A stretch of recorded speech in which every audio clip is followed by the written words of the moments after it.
A little bit more love. That's a little bit more love, isn't it? As we head into labs to kickstart our second semi-final. Virtus.pro are on defense to begin. And as we know on this very map, defense should very well prevail, looking to them to start well here on the first half. Let's jump into things then. Very excited for this particular matchup to play through. Can w7m get off to a good start on attack basement? Can be notoriously difficult to attack. And you look at this defensive composition in play, a lot of stall out utility. So you think about the Goyo in play. In combination with the Legion, that makes the default plan in through the A side a little bit more challenging. And Bandit also in play to protect B. Keep in mind as well, a roam to be employed, and that's to be expected as well, especially through the first floor to guard against Vert.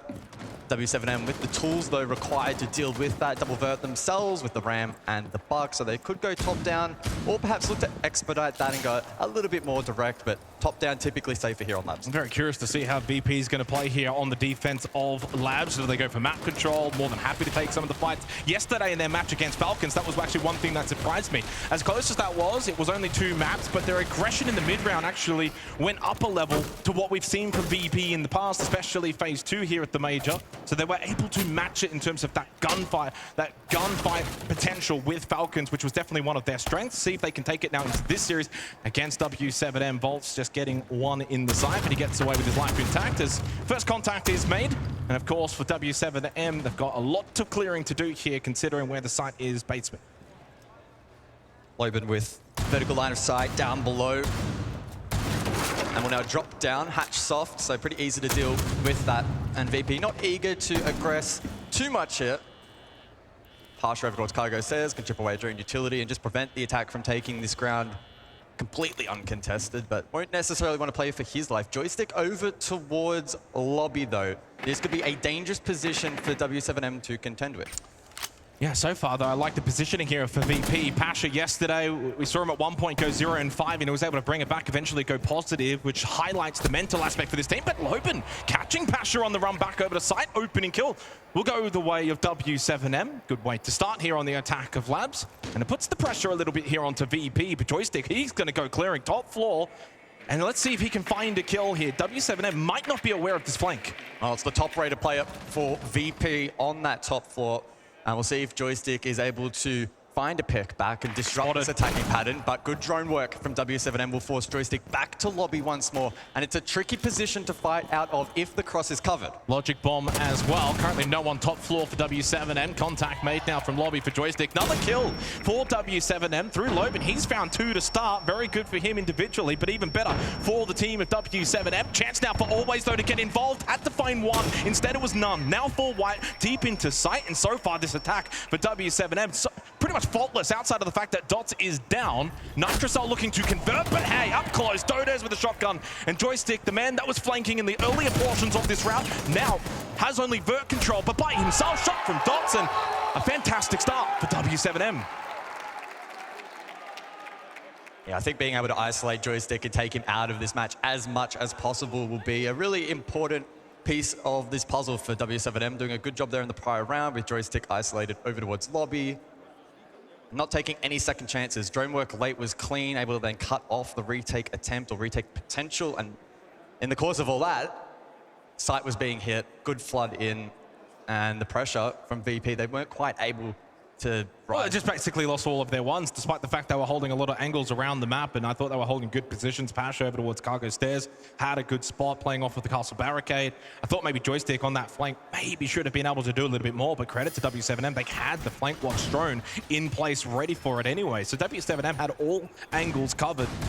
And the fact that they've already got an attacking round here on a map like Labs is a really good sign. It is their map pick, though. Expectations, of course, to go with that, as we head over to the top floor for the second round to see if VP can get on the board defensively. Now, in terms of this top floor, it has a 48.4% attacking win rate over the last month, so covering the major. With, again, the Azami off the board, that should just bolster it a little bit as well. There's not many spots that the defenders can play safely in towards the side itself, so expect VP to be a little bit more aggressive on the peripheral, try to prevent as much map control as possible. Loben, though, to sneak down below. So that Buck can have an impact on the vert. And with the mirror in play, he could be a key tool in disrupting that. Meanwhile, the Maverick as well, main breach into the mirror. So I like this lineup from w7m. One of the weaknesses so far for w7m throughout the tournament, and even especially yesterday, despite getting the win, has been entry kills. Only 49%, which is quite a low metric compared to a lot of the teams, well, still remaining. Especially compared to a team like Virtus.pro up to 53%. So that's an avenue that if VP can keep control of. And there it is. Lovely Nitrocell from Pasha. Gets rid of Dots. The Maverick is now in the bin. And VP will find the opening kill for the second round. And that's what I'm talking about. You know, trying to contest on the peripheral of the building without taking huge risks. So well rewarded. Loben, meanwhile, in cargo. So he's in a position to potentially lurk up blue if he doesn't want to vert from below. Given that w7m are now at the man disadvantage, he could try to lean into that and make a heads-up play, but I think instead he'll revert to this play from below. Some awkward timing over towards Rafters. Pasha has a read, has a ping, but the shots don't land. Full white, no Nitrocell remaining either for Pasha. Doesn't have that utility, but joystick elsewhere. Does deal with Loben, who was lurking down below. Dodes, though, the F0 mine doesn't matter. Spots ahead of Pasha, and just like that, w7m able to equal up to a 3 versus 3, and they've got Rafters control as well. Good sightline in through the site at the moment through Dash. Bolts now over towards Blue through the hallway, but he walks into the frost mat. Easy kill for Always. Almost got traded, can't quite find the kill. Never mind, he does in the end. Dodes makes it a 1 versus 1 with so much time. Still an entire minute remaining in this second round. Shot in the back, Shepard gets Virtus.pro on the board. Good discipline then from Virtus.pro in the prior round. Shepard, nice flank in the 1v1. They did a good job in dealing with Loben from down below, and that was off the back of finding the opening pick as well. Well contested from VP. Not really having to do anything, absolutely. I mean, a little concerning though, considering the site. Command server, such a strong defensive site when it comes to labs, and yet it comes down to a 1v1 with a minute left. Shows the aggression that maybe w7m want to bring into this attacking half. And that was, well, of course, quite successful, just without the round win, but they got it down pretty close as we head over to now the tertiary site, control and storage. And we go back here. I mean, Dodes getting that kill, even with the F0 mine, was in a great position, but Dash. And from here, I mean, to be fair, Always does an incredible job. He's quite pinched in that corner, and he's able to get a couple, and that basically salvages the round, sets them up for the 1v1 for Shepard. Yeah, he plays that position absolutely perfectly, but losing a Monty to a frost mat is certainly not ideal, given how powerful Montang is at the moment. Would have been, ironically, the best operator in the best position to actually flush that anchor out. So 1-1 to begin. Right now, not a lot of pressure in this game, though. Early days, only 2 rounds, but with w7m already finding an attacking round, it probably lessens the pressure on their side. We do head to the tertiary site, though. Certainly a good opportunity for w7m, and questions to be now for VP as to how they're going to defend this. A lot of times, teams just want to kind of send it straight in, play the window. You do want to try and clear above, over towards that IT position, so that you can deny the vert from the defense, which is, of course, where right now VP will be defending. Dash looking to open up Garage, and will do so successfully. No one contesting there for VP, and Dots to then drone on through. Decent start here for w7m. Imagine they'll turn their attention now upstairs. Can they try and play around the Monty a little bit more effectively in this particular round? We'll have to wait and see, as again, Loben lurking down below. It's certainly become a trend so far in this matchup. This time, though, on the IQ, and can look to spot out various pieces of utility available to the defense and flush that out, or at minimum ping it to the rest of the team. As you mentioned, w7m to head above, exothermic to open up this main breach, uncontested, at least initially, but Pasha is inside of warehouse, and a double stack in server, so 3 players currently above the VP. Yeah, I mean, the fact that you got 2 players inside a server, 1 over towards Garage as well, really goes to highlight how important this IT position is going to be to deny vert. You can, of course, stop the attackers from going through into that window. Minute and a half, w7m happy with this right now. It's not really a gunfight kind of round. It's all about just setting up for the eventual push. It's then going to be very frantic from then onwards. Dodes maybe trying to see if he can get one and up. He did this in the last round, but loses. Big kill from behind while trying to swing the doorway. A little bit of an error there from VP. Suddenly opens things up for w7m. Hatch drop successful. Now they'll play first floor, but it means for VP, not only are they down 2 players, but they've given up top floor as well for w7m to be able to play out of. They get the revive onto Dodes too. Puts them in an amazing position to capitalize in this round. w7m to remain composed, though. 2 players on drones looking to obtain information on the remaining 3 members of VP. And as you can see on the overhead, always drone. full rotation, first floor. Shepard and Dan trying to protect the backside, but yeah, right now, Storage is completely vulnerable. The fact that you've got IT, you've got Divert, you can just go straight in through the window. That's going to be surely the plant spot. As Dots, though, well, he makes his way over towards Warehouse. He is surveying, getting some information, but he also does have the diffuser. If he goes down in any way, shape, or form, this could really throw the round into disarray for w7m. He's getting incredibly aggressive to just make his way into control. And Shepard's got down below with Nitro, so keep that in mind in terms of plant denial as we enter the final 15 seconds. He's planting inside of control, even though they've got storage. This is going to be intriguing to see if it does work out, but Shepard in the wrong spot, and that plant will be successful. Nitrocell, not impactful at all. VP really needed that to be successful.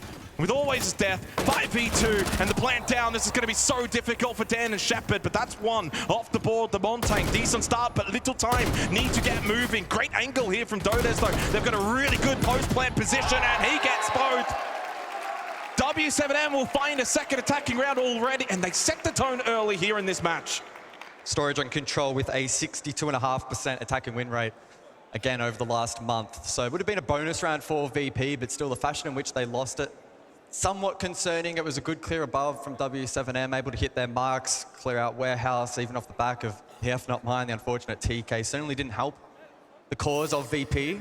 And then even in the late round, Shepard's Nitro, well, this is a little bit late. Yeah. There is that replay of Pasha, and it's just one of those moments that can happen.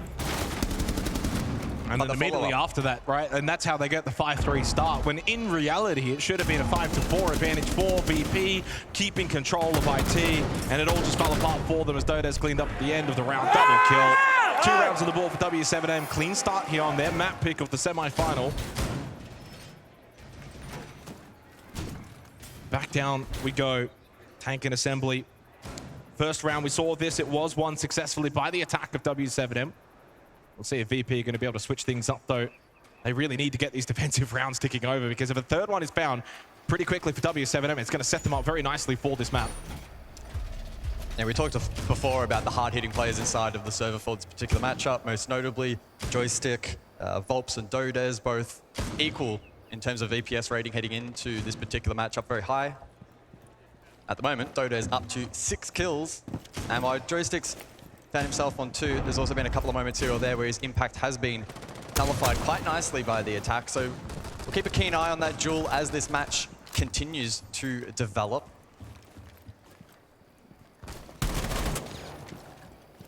Loban's been great to start so far. Same with Dodes, 4-1, 6-1. A couple of high fragers for the team, really soaking up the majority of the kills. If you can get them down nice and early, takes out some of the firepower for W7M. Again, good drone work, and they've been so patient in their attacks throughout.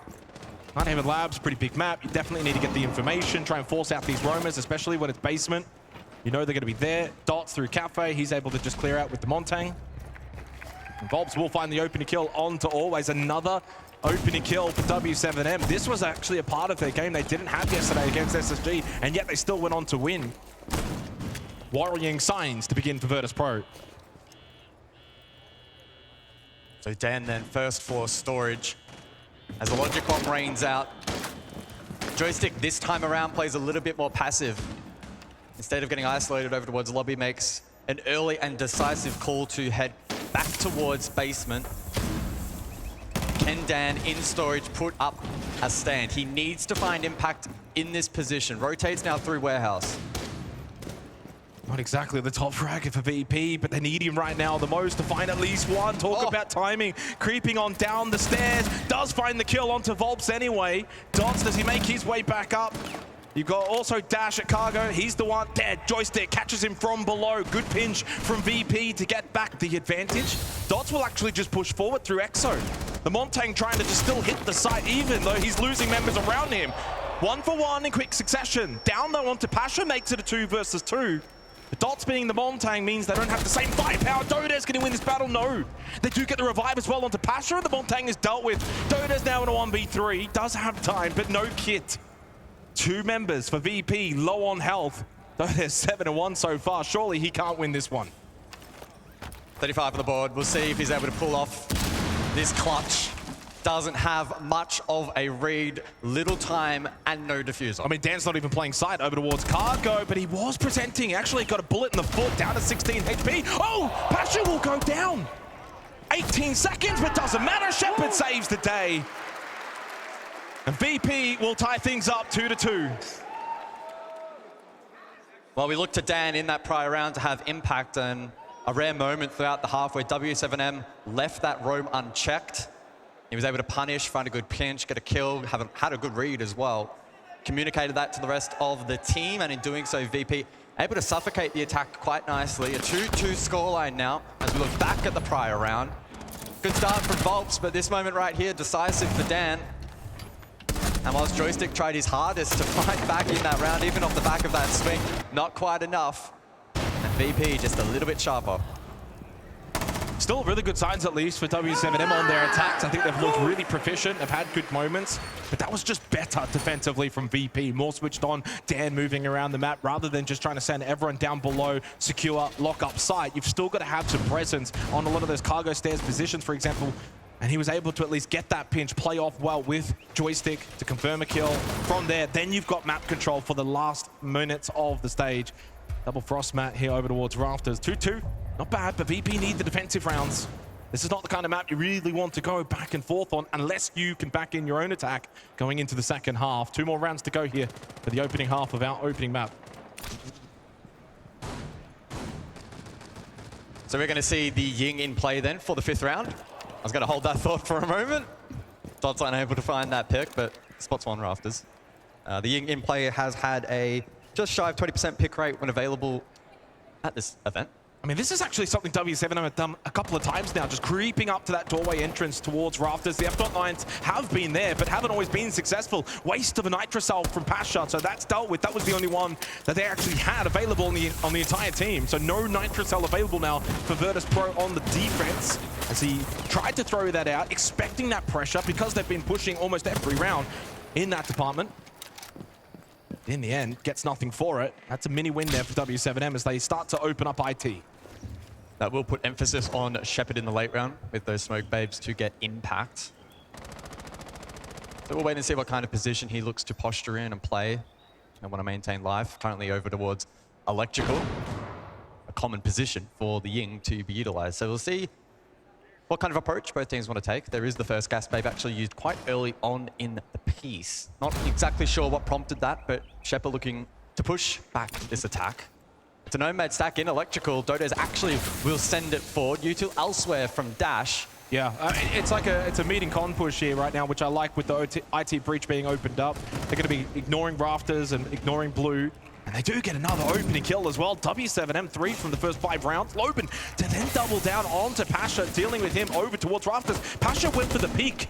He lost his life on a peak. VP are just continuing to throw their lives away. Again, another one, always under the pressure. Swings out, loses his life, but Shepard again stands strong, but only Joystick now remains in a 1v3. Stands up, gets one, gets two! Joystick makes it a 1v1, but Logan shuts him down! A 3rd attacking round found for w7m has set them up perfectly on their map pick of Labs. Joystick with an almost instrumental moment, but couldn't close it out. And it really feels like the pressure's building here on VP to begin in the semi-final.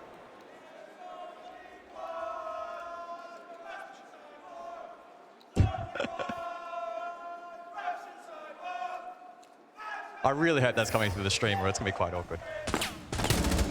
Good round then overall from the Brazilians. Loban with a good sweep late in the round, but I think this round illustrates top 4 again. You think about the anchor positions on the objective itself, they're so limited, and if you're not going to compete for more map control, you get punished in the late round. We didn't really see much of a battle over towards electrical or con or Rafters for that matter, and it really compounded in the late round where VP had nowhere to go. Yeah, I mean, Pasha solo swung over towards Rafters, lost his battle. That opens up more map control for w7m. We saw a couple of players for VP peeking. Dan was 1-2. So if you've got 2-3 players all peeking early as w7m pushing in, and they all lose their life at the same time, it just makes it so much more difficult for those that are actually inside looking to defend, which is usually what VP will do and play like, but they're not quite doing it to the level that we typically see from them, and now find themselves down and giving up a lot of attacking rounds to w7m.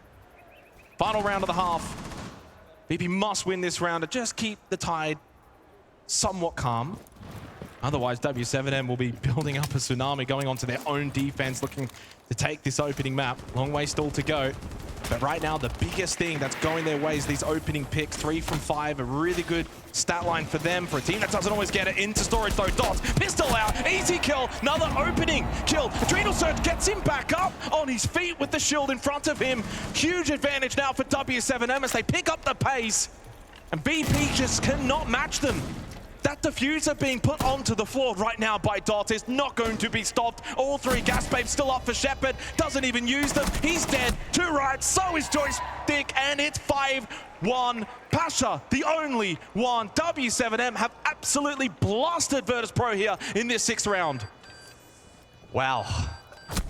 Wow. And that is w7m again illustrating their ability to switch up tempo. They find that opportunity. They disregard the hold up above, go direct. VP do not have an answer. No, they certainly did not have the answer, either if w7m were playing slow, calculated in their attacks, or if they picked up the pace such as that. VP were not expecting that. Certainly weren't ready for it. They must do something very special now, Virtus.pro, in their attacking half, because w7m have really put themselves out to a very solid lead. Now we're going on to defense here, and certainly you can see Always is just completely surprised to see this Montang right in front of him. Great Adrenal Surge as well that we saw come out very quickly from Dodes. Gets Dots back up on his feet. They keep the numbers alive, good positioning, and just able to win every single battle. Right now, just winning the gunfights so convincingly against VP.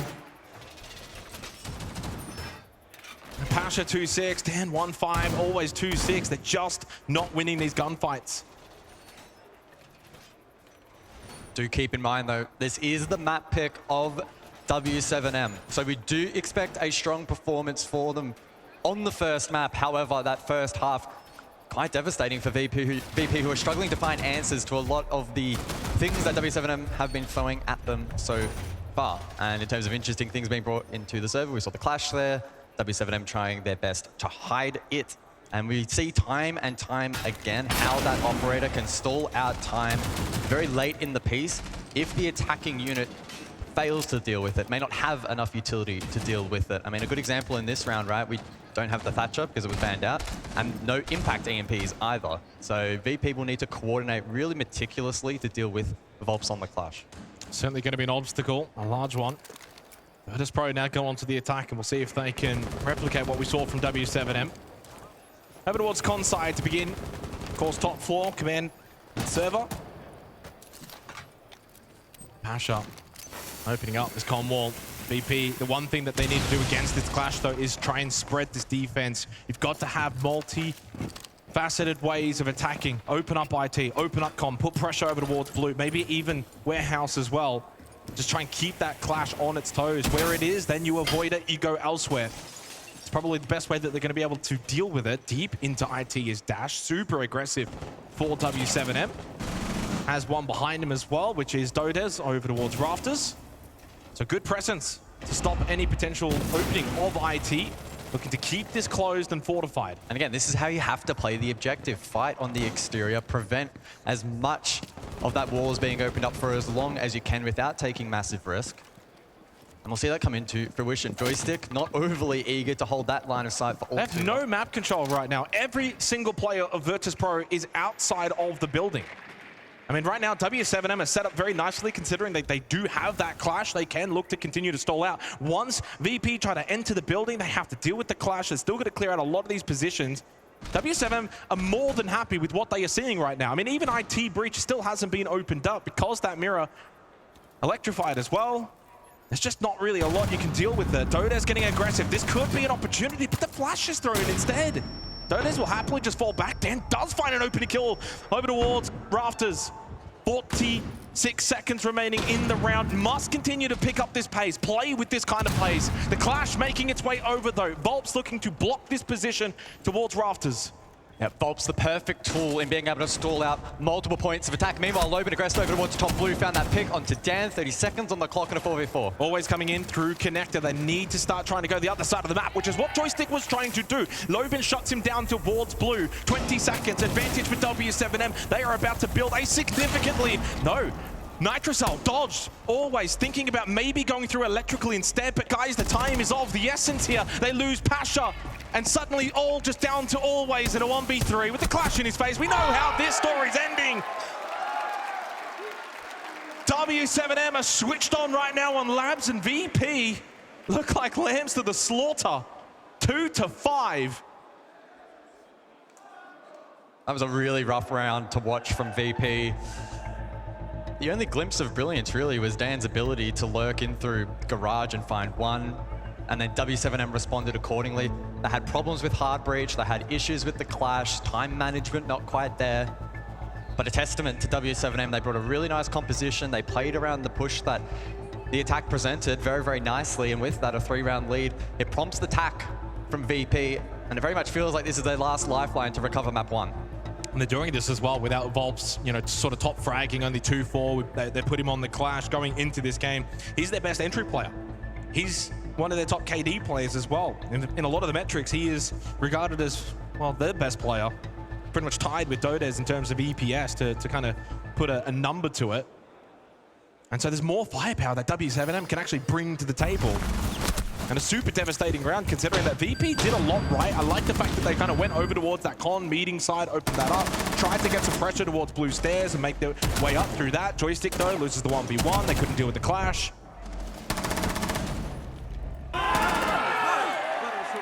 Just control.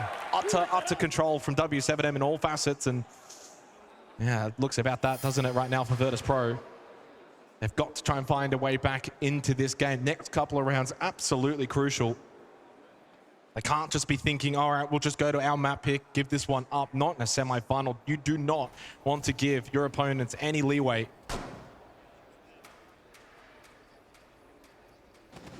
Well, to basement we go then for round number 8. And outside of Dots, the entire defense here from W7m looking to enact a roam that's going to be bolstered with the castle in play. Powerful tool in cutting off a lot of the crosses that will likely be exploited by VP, or at least an attempt to exploit. Double vertical though in play, so you have the Buck and the Ram combination, indicative that it will likely be top down. How did W7m look to respond? There is a bit of pressure on side itself. Always able to work main breach, and that's a little bit of perceived pressure. Although Always will fall off quite promptly, likely to link up with the rest of the team and help on this roam cliff. Yeah, I mean, when you're bringing the Ram and you're bringing the Buck, this is not going to be a direct hit from VP. They want to try and get that first floor control, open up the floorboards, put pressure down below. They can even go technically top floor as well and use a bit of that utility to try and see if they can catch someone roaming around on said first floor, which actually quite a lot of the members of W7m are doing right now. Joystick entry through IT. Dash, though. Oh, he might catch one here. Never mind. Lovely Candela from Pasha. Oh, what? No way! Pasha really should have been winning that one. Good use of the Candela to try and make an entry safe in towards blue, but he was never safe. Dash, equipped and ready. Gets the opening kill of the round, and they're all just trying to see if they can make their way over, but Dots actually comes for cover. Volps finds the Nitrocell kill. Dots, his did not, but they've got 3 in this round, still 1 remaining, and a 2-player lead, and this map is just a whitewash at the moment. Really concerning for VP. I suppose for Pasha, a little bit unfortunate off the back of that Candela, unable to find the kill, but the clear through blue, posing big problems for the attack. A 3 versus 5. We'll see how this one is to conclude. Always just the 2 kills so far, and there's 1 close by. Does he have a read onto Dash? Shotgun up close, favored for this duel. I think Always has an inkling that there's 1 2 left, able to collect the kill eventually. Thought as soon as he un-ADS, he was going to lose that one, but quick reaction from Always gets a very crucial kill. 3 versus 4, still a lot of time here for VP to manage their way through this round.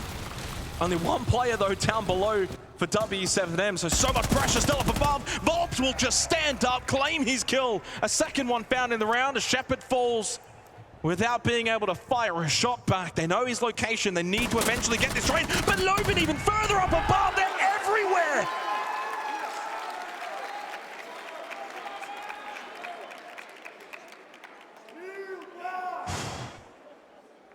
in a semi-final at a major. W7M are just toying with Virtus.pro. So much map control, so much firepower. And on their map pick of Nighthaven Labs, they are about to 7-2 them. A long, long way back now for VP. Yeah, it must be getting a little bit frustrating now for Virtus.pro.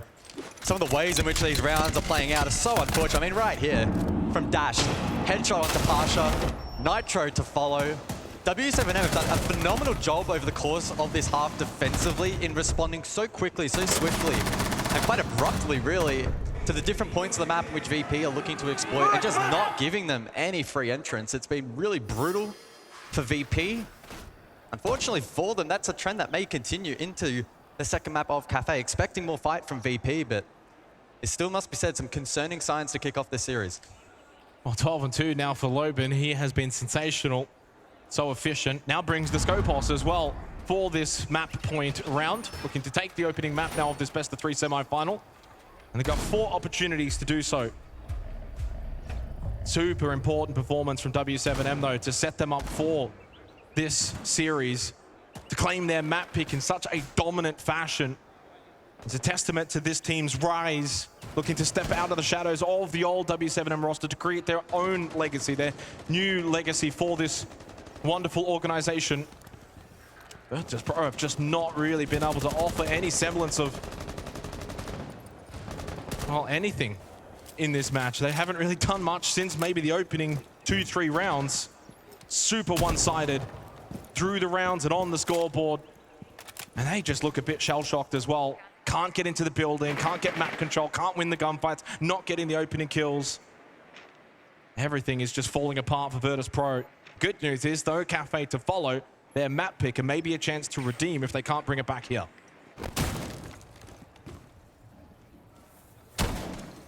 Good news as well, potentially. We are going to Cafeteria and Kitchen, which I always say is probably one of the worst sides in the entire game, at least in the 9-map comp pool. So we'll see if W7M can pull out something special. The Scopos is in play.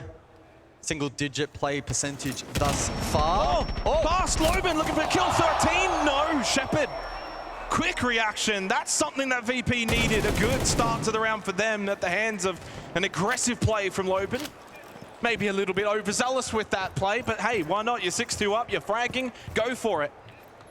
But it does open the door now for Virtus.pro. Of course, the clash still an obstacle that will be needing dealt with later on in the round. Just over a minute remaining. We saw an intriguing site choice last night with SSG. This is certainly one that's similar on Labs. We'll see if it does backfire for W7M. Hell Shield looking to get placed down by Always.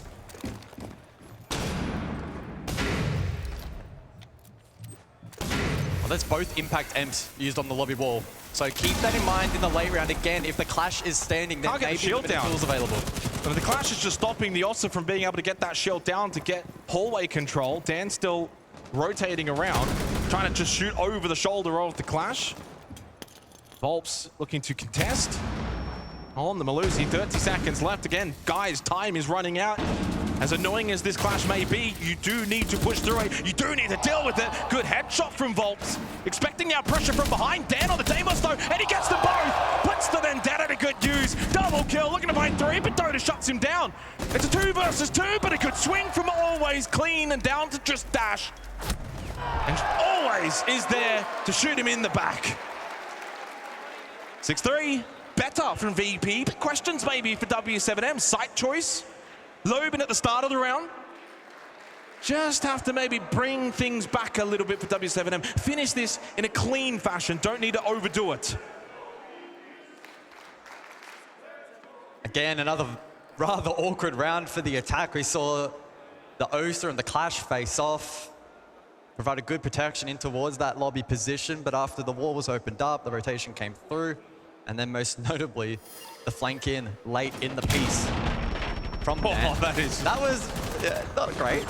Not one that he would want to watch back, that's for sure, but at least for VP, they were able to play off it. And even at that point, 25 seconds left, essentially, you know, like a 3v4. I mean, it was that because Pasha was down on the Thermite. It was that play right there. But yeah, it was Dan on the Deimos. He's had some good moments. Some rare moments, though, for VP in this particular map. But just quietly, they're 3 rounds away and they can build up very quickly. We'll see if they've got the dexterity to have a run here on Labs. At this point, it's a free punch, really. You're down 6-2, just got to go for broke. You certainly cannot have that mentality of let's just wave the white flag, move on to Kafe. You've got to give everything you've got in a map like this. As funnier things have happened. Top floor we go, command and server, defense W7M. I imagine Loban's not going to go for a super aggressive play to kickstart this round. I say that, he's going for a spawn peek. Oh, if we cast our minds back to the last time this site was played, VP really struggled with a couple of key areas of the objectives and key win conditions. Well, the clash was one of them, and they've actually dropped it. Yeah. Oh, chance for Pasha, but no one wins that one. 2-8 for Pasha, but again, recall yesterday he was 0-5 at one point, and he was able to reverse it very swiftly. Certainly the kind of player that doesn't look at his KD and wonders if he's having a bad game. Loban, though, has been swinging everything. So aggressive. Volps gets the opening kill. The W7M always will go down on the IQ. Joystick trying to find a response, but W7M not really presenting. Holding good angles. Shepard trying to open up com wall. Well, soft. Dash considers the nitro, but instead will collect the claw and rotate off. You can use that on the second line of defense through con or elsewhere if he so desires. But this is the kind of position now for W7M, a team that, you know, at times would be willing to re-aggress and really confirm around. There's not really an incentive to do that in this position. It's a 5 versus 4, top floor. They've got good control. Provided they can keep Dan at bay on the Monty, this is their round to lose. I think Dan really wants to eventually get up towards Rafters, try and push, deal with that double stack that we've got set up here. Dots very much helping out with Dodez.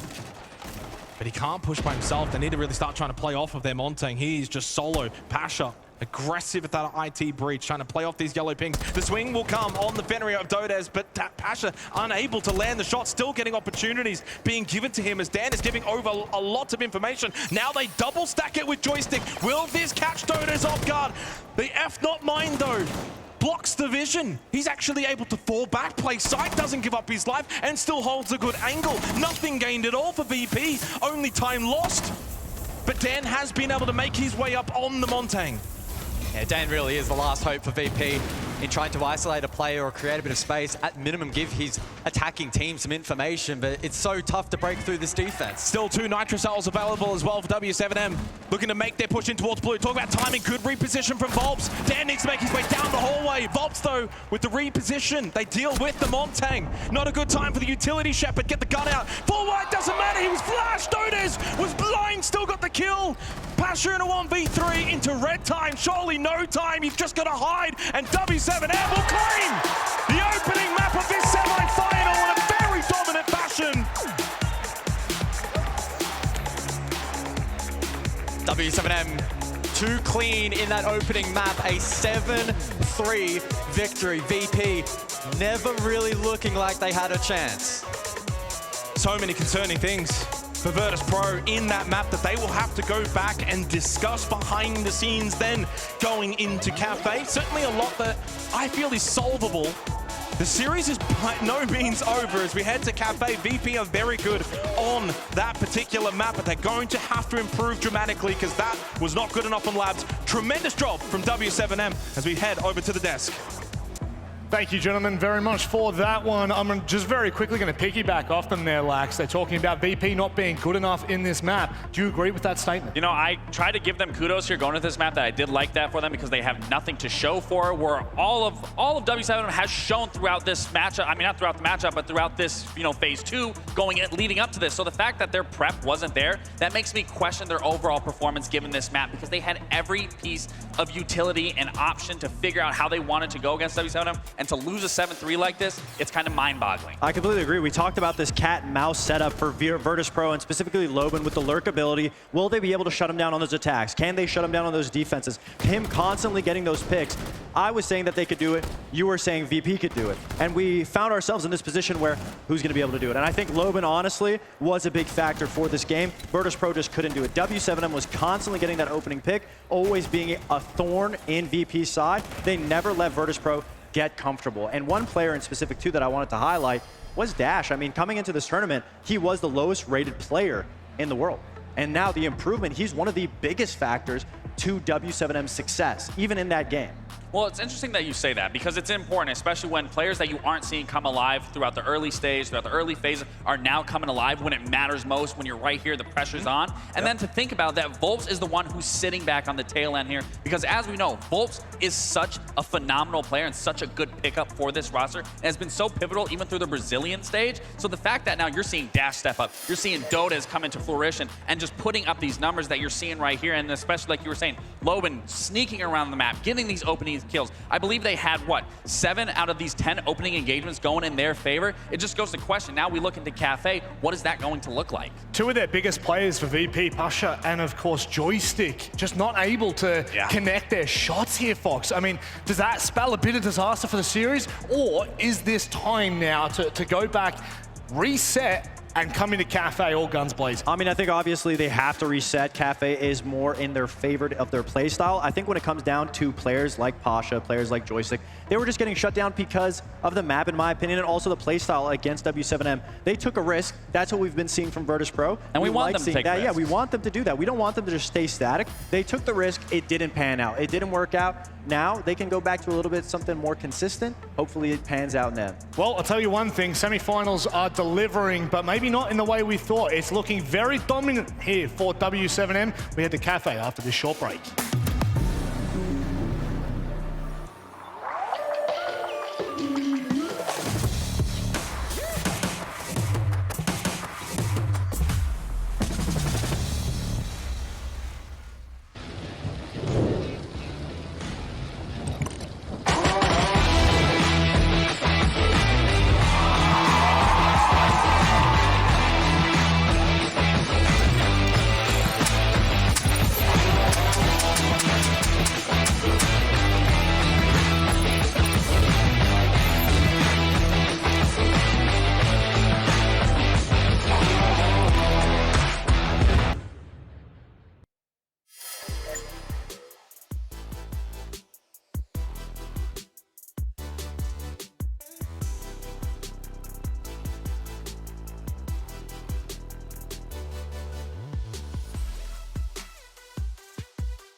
ouais, choc-les. Choc-les. Ouais, choc-les, choc-les, choc-les. Ouais, voilà ce qu'ils me disent. Les entends parler et ils maîtrisent. J'arrête que pour rafler la mise. Petit pas sur la piste. Et le succès, je l'ai pisté. Disque la place du premier. Je fais monter la côté. Sur moi, tu mises gros. Tu connais déjà l'équipe. Ça criera au complot. Je prends le double, on est quitte. Et je fais la magie des chiffres. La somme, je la triple. La concurrence, la dribble. Et le stade est en délire. Ça fait choquer, j'arrive pour tous les choquer. Toute la foule elle est choquée. J'espère que t'es accroché. Gauche, droite, esquive les rageux. Coach m'a rajouté du temps de jeu. Dans l'action, ouais, je me sens en feu. Je suis on fire. Je fais la différence au compteur. Money time, ça shoot sur le buzzer. Je suis on fire. Choqué, j'arrive pour tous les choquer. Toute la foule elle est choquée. J'espère que t'es accroché.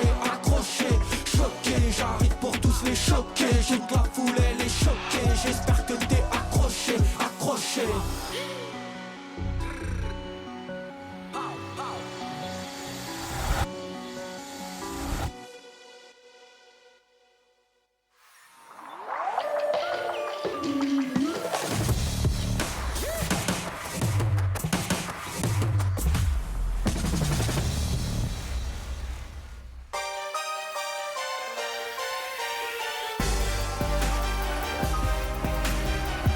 W7m show Brazilian brilliance here in the map 1 of this semi-final. They are but one map away from securing a grand final and what could be an incredible storyline for the Brazilian fans. But we've still got to get there. Lax, I need to ask you, what has to change for VP? Listen, the first map was a risky pick. I can appreciate that. Now they are back home on solid ground on Kafe. The biggest thing for me, they need these opening engagements going in their favor. They can't be getting caught off guard here, and they need to trust in one another. They were looking scared and discombobulated in that night. Now, W7m, they are one map away. This is the best possible chance they have of making a grand final. What do they need to bring? What do they need to do to disrupt VP on Kafe? I think they have the momentum. I think they're already planted the seed inside Virtus.pro's head. They got to worry about Loban. They got to worry about the rad picks. Virtus.pro has been losing that opening kill, so all W7 has to do is keep playing what they've been playing. Keep being elusive. Don't give that opening kill. Don't give Virtus.pro exactly what they need. Stall them out, and they'll be fine. Now, I don't usually do this, Montreal, but I'm going to try it one time. Let's hear it for VP! How about the Brazilians? Yeah. All right, I think we know who's got this one. W7m are very close. The best games require the best casters. Unfortunately, Devin Mandy aren't available, so we get the other two Aussies. Oh, Rob, I thought you'd be professional. It's a semi-final at a major, but hey, that first match wasn't very professional either, as VP got taught a very big lesson. Now it's about seeing whether or not they can bounce back here on Kafe. It should be home for them. The unfortunate thing is they start attack first, so all the momentum of the opening map, you would imagine, should follow W7m to begin here on Kafe, set them up very nicely for a potential grand final appearance. Now, Kafe has been the most defender-sided map here at the major, so VP cannot play scared. They cannot play timid like they did back on Labs. They need to step it up. Socials going the way of W7m just a little bit more than the opening map as we head into Kafe. The expectation is that maybe they can look to close this out, make the grand final, and look for that redemption match against BDS. We are heading into Kafe. Virtus.pro must bounce back. It's the second map of the second semi-final. Let's head into Kafe!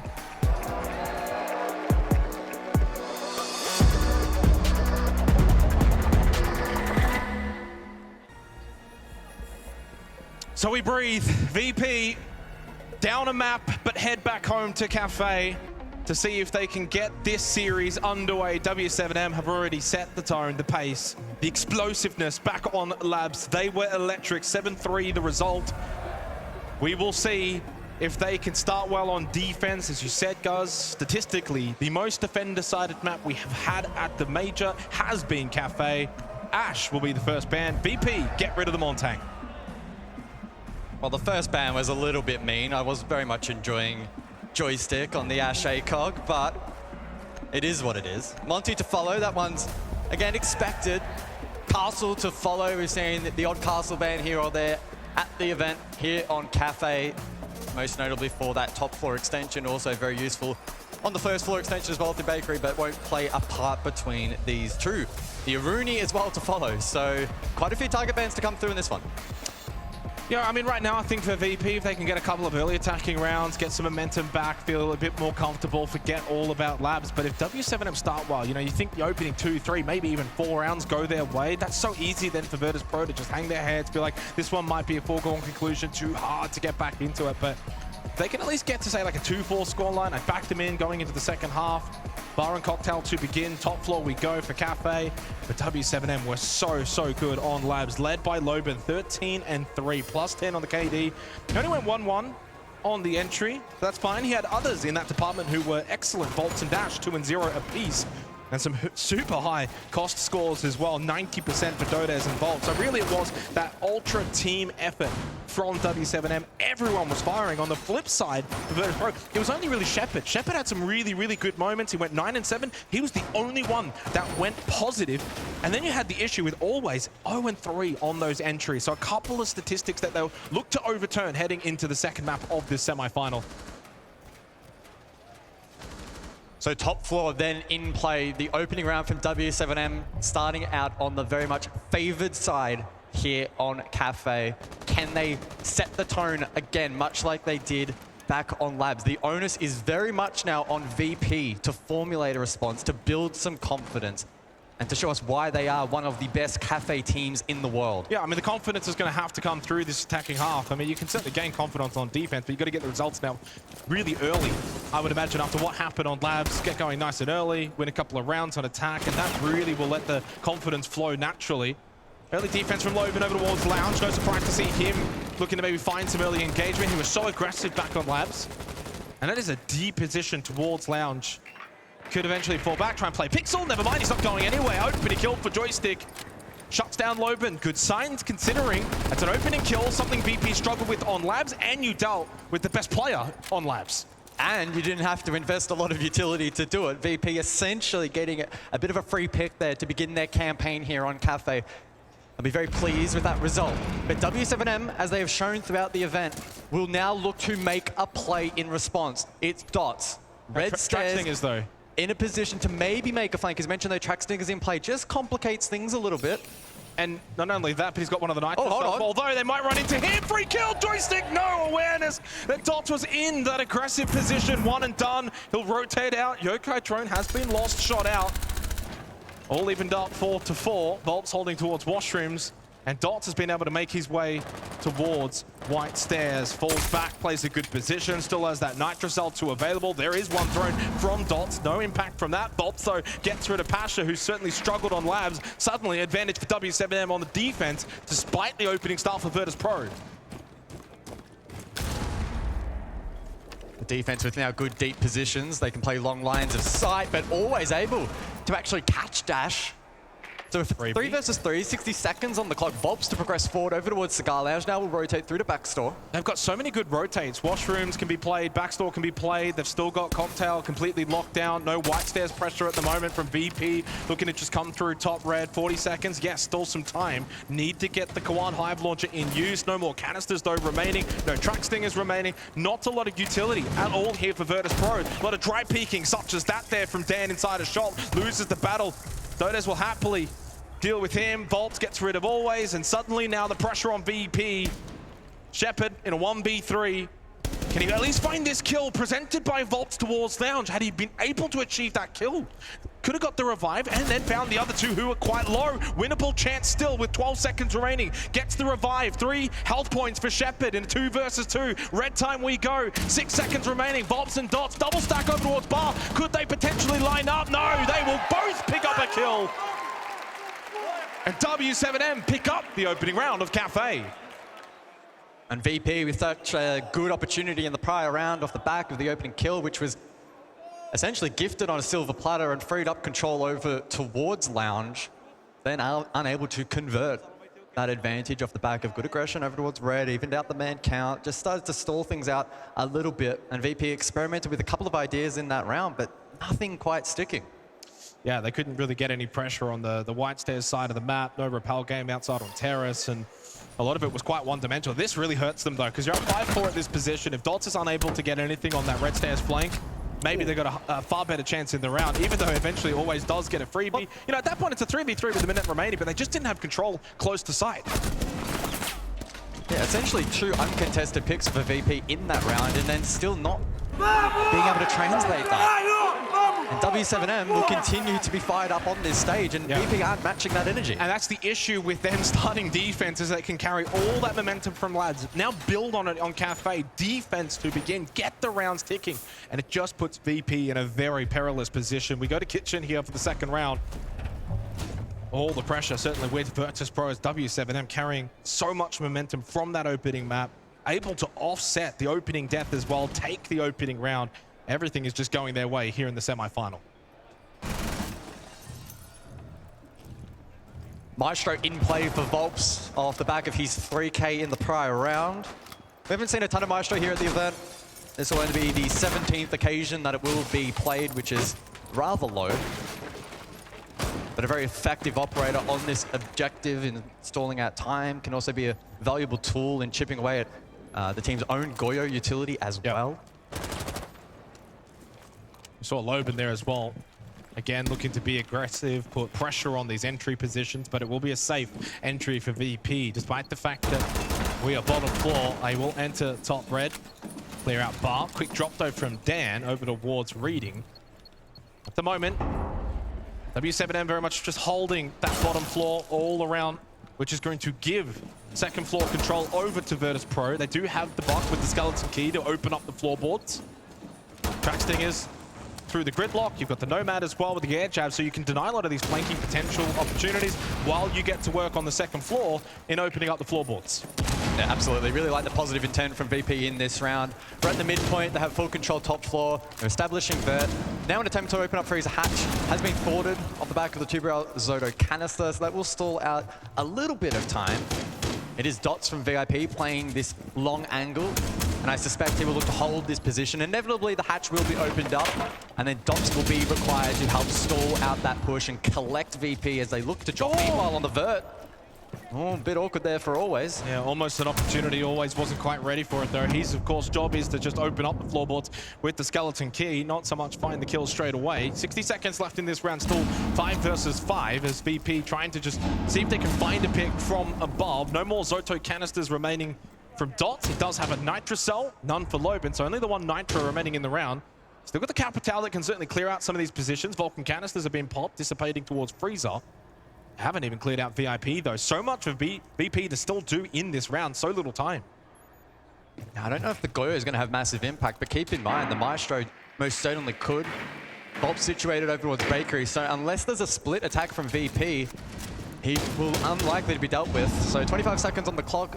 VP will go direct. Double stack on the bar side as well, in towards Freezer already for Shepard. He does have the diffuser, looking to see if they can get an early position for a plant. Smokes will go out, no response, no Nitro cell coming their way. They've both been expended. Maestro Cam looking to deny, but the smokes are up, obscuring the vision, but he's still able to find the chance to get the down onto Shepard. Eventually the Cam has been dealt with, 3 seconds left. Gas Babe though, no chance to stick it. They've run out of time completely.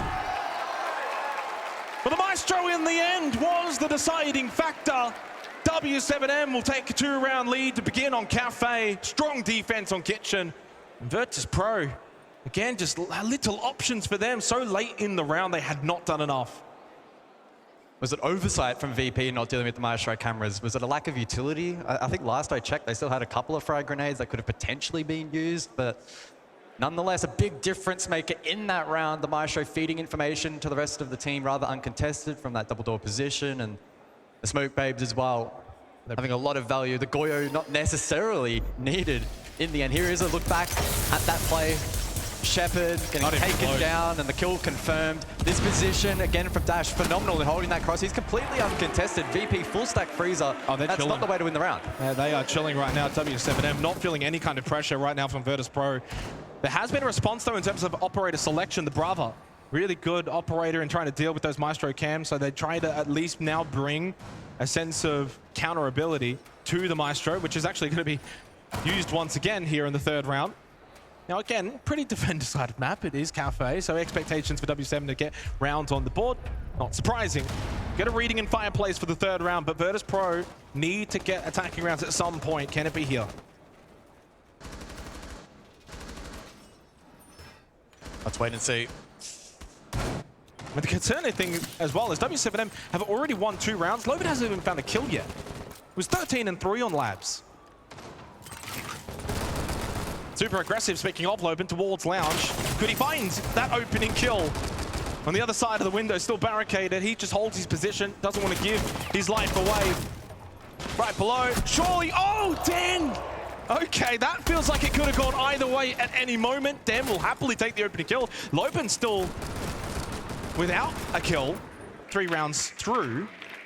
Can Virtus.pro look to at least capitalize on this advantage that they've been able to establish?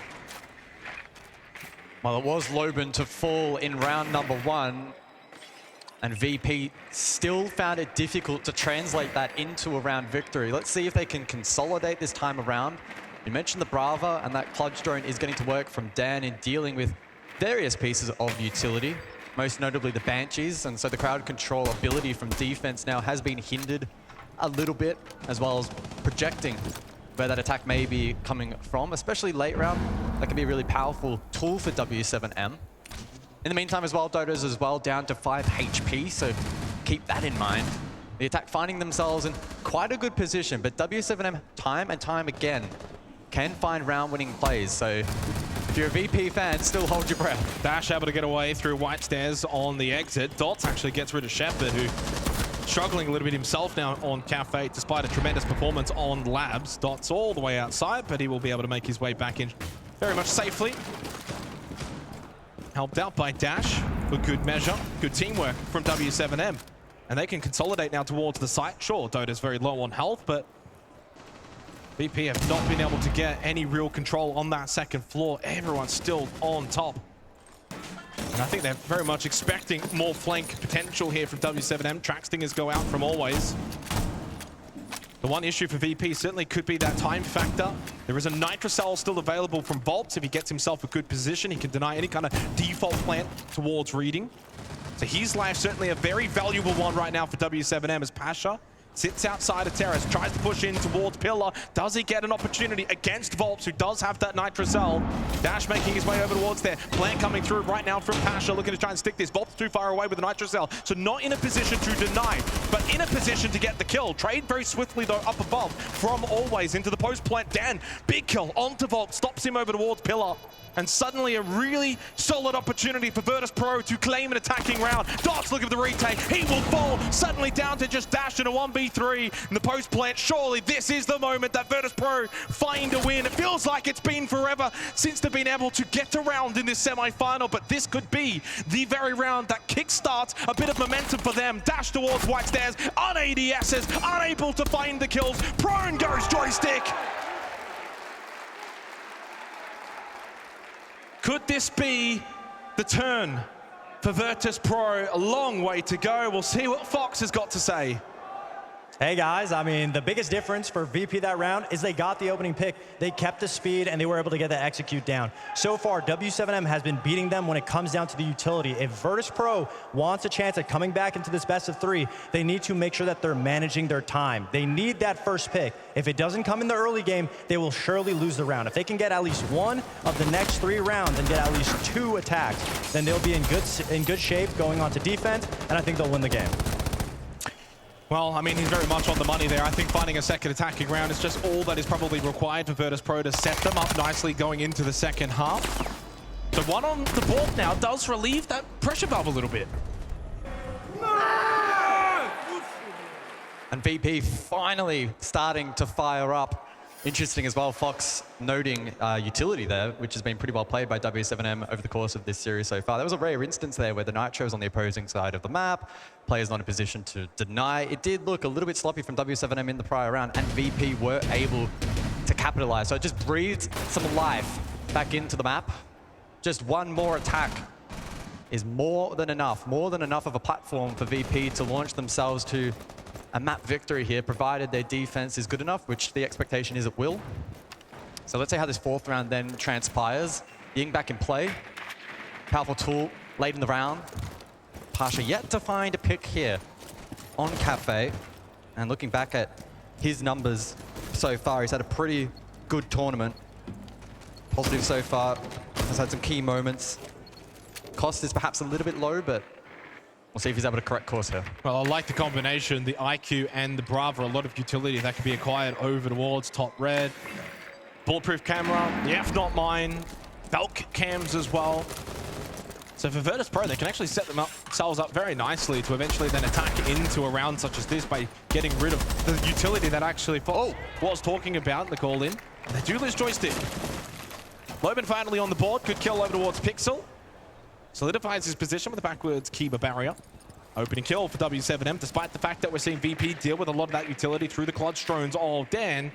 w7m now with the man count. Well, Dan can hack information, but he can't do much in the face of those Kiba barriers without explosives. And I think that's where the shortcoming for VP may be in this round. Last time out, Loban died for free without having to clear that utility. This time around, though, it's going to be a real challenge for Virtus.pro. They may need to change their point of attack. Oh, Dots is inside of shop. I didn't even realize. Prone at the moment. This could all but confirm the round if he is droned. I think he was. I don't know. I think that might have got stopped by the mute jammer before even having a chance to spot Dots. We'll see. 4v4 with Dan finding the kill onto Dodes. Dots is still in a very big power play position. If he has not been droned, he should be good at least for one. No one looking to clear him out. At least no hesitance right now for VP. Although Dan starts to look over in that location. Talk about timing. Just as Dots stands up, shows his position, Dan was looking in the right place at the right time, and now VP able to just flip the switch a little bit in the 4th round, giving themselves a prime opportunity to find that oh-so-important second attacking round. Kendala's now going through for Pasha. Loban's in such a good position currently, but the diffuser already deep from Dan. He's been able to sneak through bar. No nitro cells, couple of impacts available, but Dan will not be denied. The plant will be successful. Claymore as well from Shepard. And Loban, though, now makes his arrival with one onto Pasha. Needs to get a couple of more and very quickly as well. Deep inside a bar is Dan. He's got a little bit of help from the skylight. In fact, both now outside of the building. Loban in a 1v2, but with little time, low on health, and having to clear up above surely should be too much. In fact, Shepard has made his way back in. Loban looking to stick, and Shepard should be able to find this kill. Will do so with ease for Virtus.pro. There is that second attacking round. A long way to go, but such a needed round for VP to tie the score 2-2. Looking a little bit better here on Kafe. Certainly some defining moments in that last round for both teams. And I certainly feared that VP would struggle to get control of Lounge and flushing out the Azami. Ultimately, though, it wasn't actually needed. After some good drone work over through shop, dropping Dots, it then freed that pathway, that freeway in towards the objective itself. Plant could go down. It was that moment, unfortunate for Dots. Couple of desperate plays then from w7m. They know if that plant goes down, the chances of the retake with Skylight control are almost zero. Yep. And so they tried their best, but it wasn't enough. So back down to kitchen we go for the 5th round. w7m have somewhat forfeited the momentum now over the Virtus.pro. Being able to win 2 attacking rounds in a row sets them up very, very nicely from here on out. w7m certainly don't want to get into a scrap fight. They need these defensive rounds, build that buffer, get the 4-2 scoreline that Fox was talking about in the call-in. At this point, that's all they can kind of at least hope for, even though that's not super ideal. VP, 2 chances now, 2 free swings to see if they can extend the attacking advantage. 3, maybe 4 rounds, and that would maybe be enough. Loban starting to get going, though. After a slow start, now has 3 kills and somewhat top fragging a little bit for w7m, continuing to play this lounge position. Now onto the Mozzie. The blitz employed, though, for Virtus.pro might just suggest they could go for a bakery here. Was banned out back on labs, so we'll see how impactful it will be here on map number 2. Loban in lounge, loves this position. Nitro pre-ripped. If he's able to find the blitz from here, it would be a defining moment in the round. Well, thrown out, very high up, too far. That's a strong arm. It's gone over everybody. And only one nitro remaining. Todes does deal with the blitz though. Shepard, how does he lose his life that easily on the blitz? Elected to try and push in towards Bakery. Good shot. Diffuser in a bad spot. The air jab displaces Todes, but he's able to still survive. Keep a barrier out. Knows there's one on the rappel. Looking for that headshot angle. Oh, and he does find it, but it's onto Always. And then the second! Todes cooking inside Bakery. And VP might just have to surrender this round. Down 3 players, lost the blitz far too easily. And Todes with a lovely solo moment towards Bakery. He was the one that essentially won this round for W7M. Dots just putting in the finishing. And Dan, at this point, you may as well take an impromptu timeout. You've got a minute, no point, 1v5, sit back, talk things over with your team. You could obviously go for the heroic play. Or the stat pad. Or the stat pad. But a wonderful round from Todes towards Bake. The real issue, though, is how did Shepard die so easily, so freely? Well, there's one. Knows, of course, that there are a couple towards Bake and Small Bake. Oh, one-tap headshot. Okay, no timeouts required, says Danny 7-3. He's cooking. Almost maybe found another one. Keep a barrier in the way. 35 seconds, though. If he actually wants to win the round, needs to push into Bakery, collect the diffuser, and continue to try and find these kills swiftly. Can't do it. Was always unlikely. W7M retake the lead.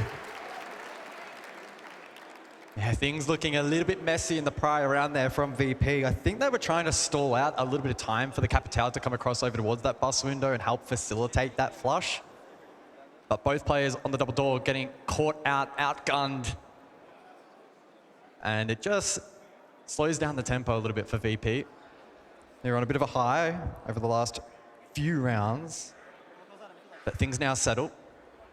They'll be a little bit grounded as we head over to mining for the final round of the half. Yeah, intriguing site choice here for W7M, looking to maybe throw a spanner in the works. We'll go back to Todes here. We can get his POV at the earlier start. You can see how Shepard, just that little change up, looking towards prep, gave Todes the angle needed to get that kill onto the blitz. And once that blitz goes down, it becomes so much more difficult to dislodge Todes. He's able to avoid the Capital as well. Does an incredible job. That's not an easy position to play. If Shepard takes him out, they get the opening kill, clear out Bakery. That's an incredibly different round that plays out. Doesn't happen though.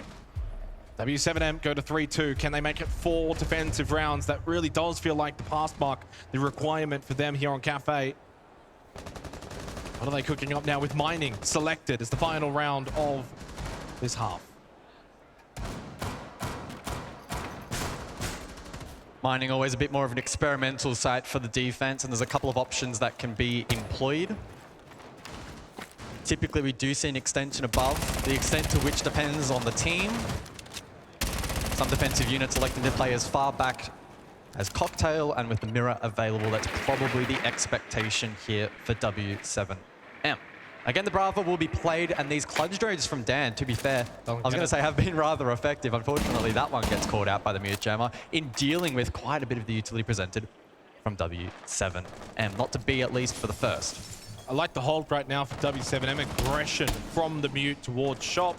Trying to deny any of that top red control, the shop control, which does then give that presence up above mining. We've got Todes towards Cocktail. So a lot of this map being controlled right now for W7M. Well, Dash is playing prone inside of shop again. It looks like he's bounced up. That's a risk to take. It's a double stack. And wow, Dots gets caught. At least took one with him. So joystick on the ground, and it means that no more logic bombs will be in play for the remainder of this one. Yeah, pretty decent 1-for-1. I would say that's pretty even. You lose the Warden, but you lose the Dockerbee. And another 1-for-1. Keeps things even. Deep, halfway through this round. Dash to fall back, now play Bar with Todes. So double stack Bar while Volps is the only one in the site. So you've only got one on second floor until Dash has now just made his way down. Reading, what a spray from Dan. What a match that he is having. 9-4 now. Super impactful for Virtus.pro. Looking to find this third attacking round, which could be so incredibly important. Still so much time in the round as well. Volps and Dash separated, cannot really play off each other, so they're going to have to win their ones. A 3-3 half would be massive for VP. Yellow ping. Oh, that could have been oh so big in terms of a Nitro cell from Volps with 3 players, all 3 players stacked above, and yet he doesn't find a single kill. Need to start making their way down, VP. As a team, all 3 players play off each other, clear out these last 2 players. This must be a winnable round for them. They know Volps is over towards Pillar. They can isolate this position with 30 on the clock. It's all about finding Dash in Fireplace. Dash playing behind the bomb chassis. Time though, dwindling. Not a lot of info right now for Virtus.pro, hoping that maybe the Bees can give information over. At least something. Shepard, what a shot! Didn't really get much of a chance. Suddenly down to Volps, looking to deny the plant, can't do it. Much better from Virtus.pro here on Kafe. 3 attacking rounds might be enough as we switch sides at 3-3. Yep, 3-3, great scoreline for VP. And I think the way in which they approached the map certainly looked a little bit more positive than Nighthaven Labs. And they looked far more comfortable. I think defensively they could be quite a challenge to take down. We mentioned Dan as well. Heading into this match, ironically, the lowest rated player for Virtus.pro. Now again, he does typically play slightly more supportive roles, but still, he's been good so far. Gaining a lot of info on the Brava and denying utility, but also with gun in hand, he's looked strong. Back in that prior round, just a couple of interesting moments. I mean, Dodo's there getting caught, one of them. And then unfortunately, 3 versus 2, not a whole lot the remaining 2 could do. VP were very disciplined and did a good job in isolating those final players, had a good read, the Grim was useful. Really good stuff. Well, sets us up nicely now heading into the second half at a 3-3 scoreline. The most defender side of map of the major so far. VP now go defense, their map pick. Everything is suggesting in terms of the storyline book. The scriptwriter is saying VP from here should be able to send us to the deciding map of Chalet. So it's up to w7m. The onus now on them to try and subvert expectations and do it on the attack in the second half to try and see if they can get into the grand final. It's going to take their best. Their best was great though on Labs, and we'll see if they can bring that form here into their own attacking half of Kafe and see what they can do. Amaru in the hands of Volps. 56.7% win rate so far. Guys, there is 5 Nitro cells for Virtus.pro. They have 5 Nitro cells in this 7th round. Volps is having a little chat. Not even looking at his monitor. He's just chilling out in freezer. Obviously coordinating the push. Here we go. Off the back of the EE1D. No, he doesn't go just yet with the grappling hook. This is going to be fast. Hit. No, they lose the blitz though. Now he looks to try and head up into the hatch, but immediately watching it. Joystick's ready for this one. Good swing from Dodes to retake towards Train. He's got a good sight line now through the site, and Dash can make his way in. Dashingly sticks the plant down inside a fireplace. You've got so many Nitro cells, but they've been able to push him off. And then there it is. There's the Nitro. They've got more in pocket if they need them. w7m losing players. Shotgun from Loban, pretty good towards White Stairs. Now the pistol comes out. Can he find a one-tap headshot? No, Shepard with a better primary weapon. And only Dodes left on the Twitch in a 1v3. Yeah, let's finish this one off. Really solid defense from Virtus.pro. Take that one out of the strap book. Bit of desperation from w7m in that prior round. I say desperation, but it was a well-calculated attempt. Unfortunately, they just lost the blitz so early, and that tool can be really good in disrupting the backline, applying pressure, trying to take the Nitros out of play.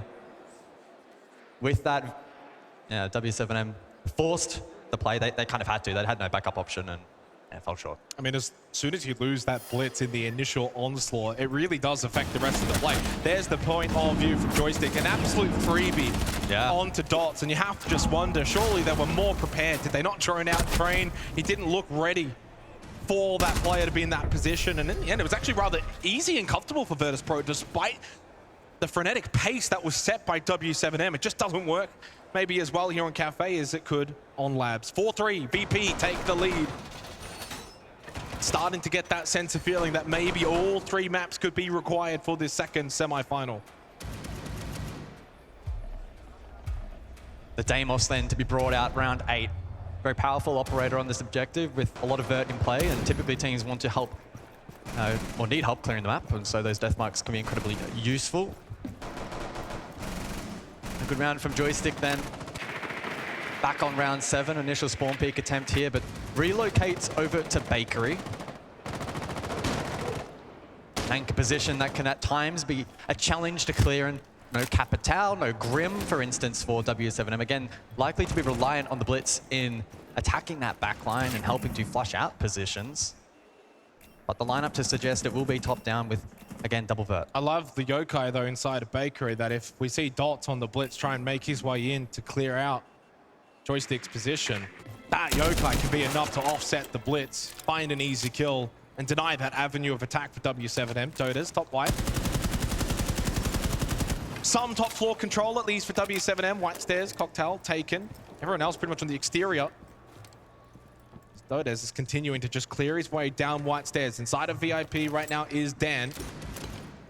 Thanks to frag grenade off the wall to deal with the deployable shield. Does so successfully. Vulcan canister also gets popped. Very efficient frag grenade there.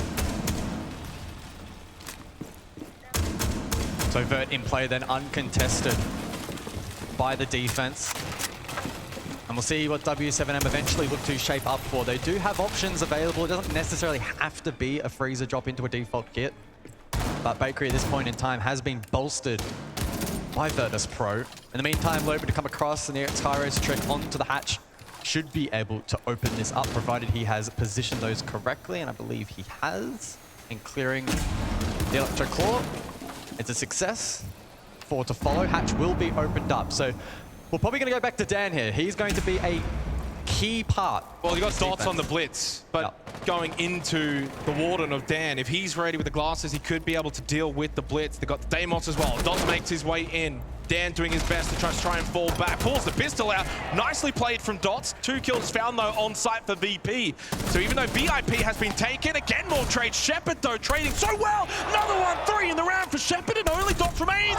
Making it quad! Tremendous from Shepard towards Bar to find 4 kills to win the round for Virtus.pro. Despite the success of the Blitz of Dots, and W7M were doing a decent job towards that VIP section of the map. Does not matter.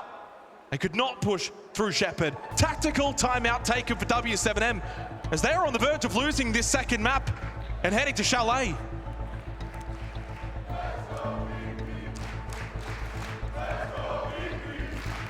Fans very much getting behind Virtus.pro, wanting to see Chalet.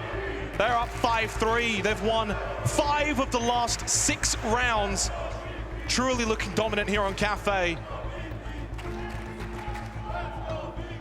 Good round from Shepard, and it's been a good afternoon so far from him, praising his performance back on Labs, top performing player for VP on what was a bit of a disastrous opening map. Currently here, 8 rounds into the second, and Shepard top fragging, the first player to hit double digits.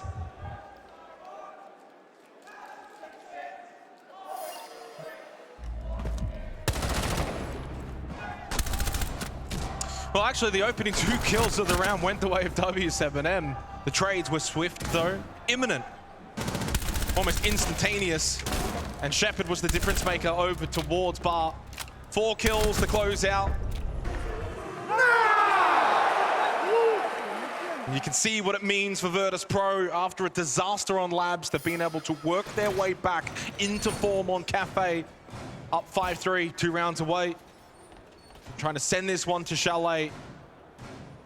Have W7M got anything coming out of the tactical timeout to try and change the course of this match? Because it's all heading in one direction towards VP winning this out. All eyes then again on this comp from W7M. They dropped the Amaru, but there's still tools that are quite powerful in employing an aggressive playstyle and flushing out positions with the Ying and the Capital. Loban as well, with those logic bombs, can relay information to the remainder of the team. Doesn't necessarily mean it will be dumped on site itself, but could also be employed up above for the map clear. Initially though, a bit of aggression on the rappel. 1 mirror window dealt with. For W7M, it's about trying to dig deep here on Kafe. VP outmatching them at the moment. But Shepard, 10 kills so far on the smoke white stairs. Aggro, looking for a pick.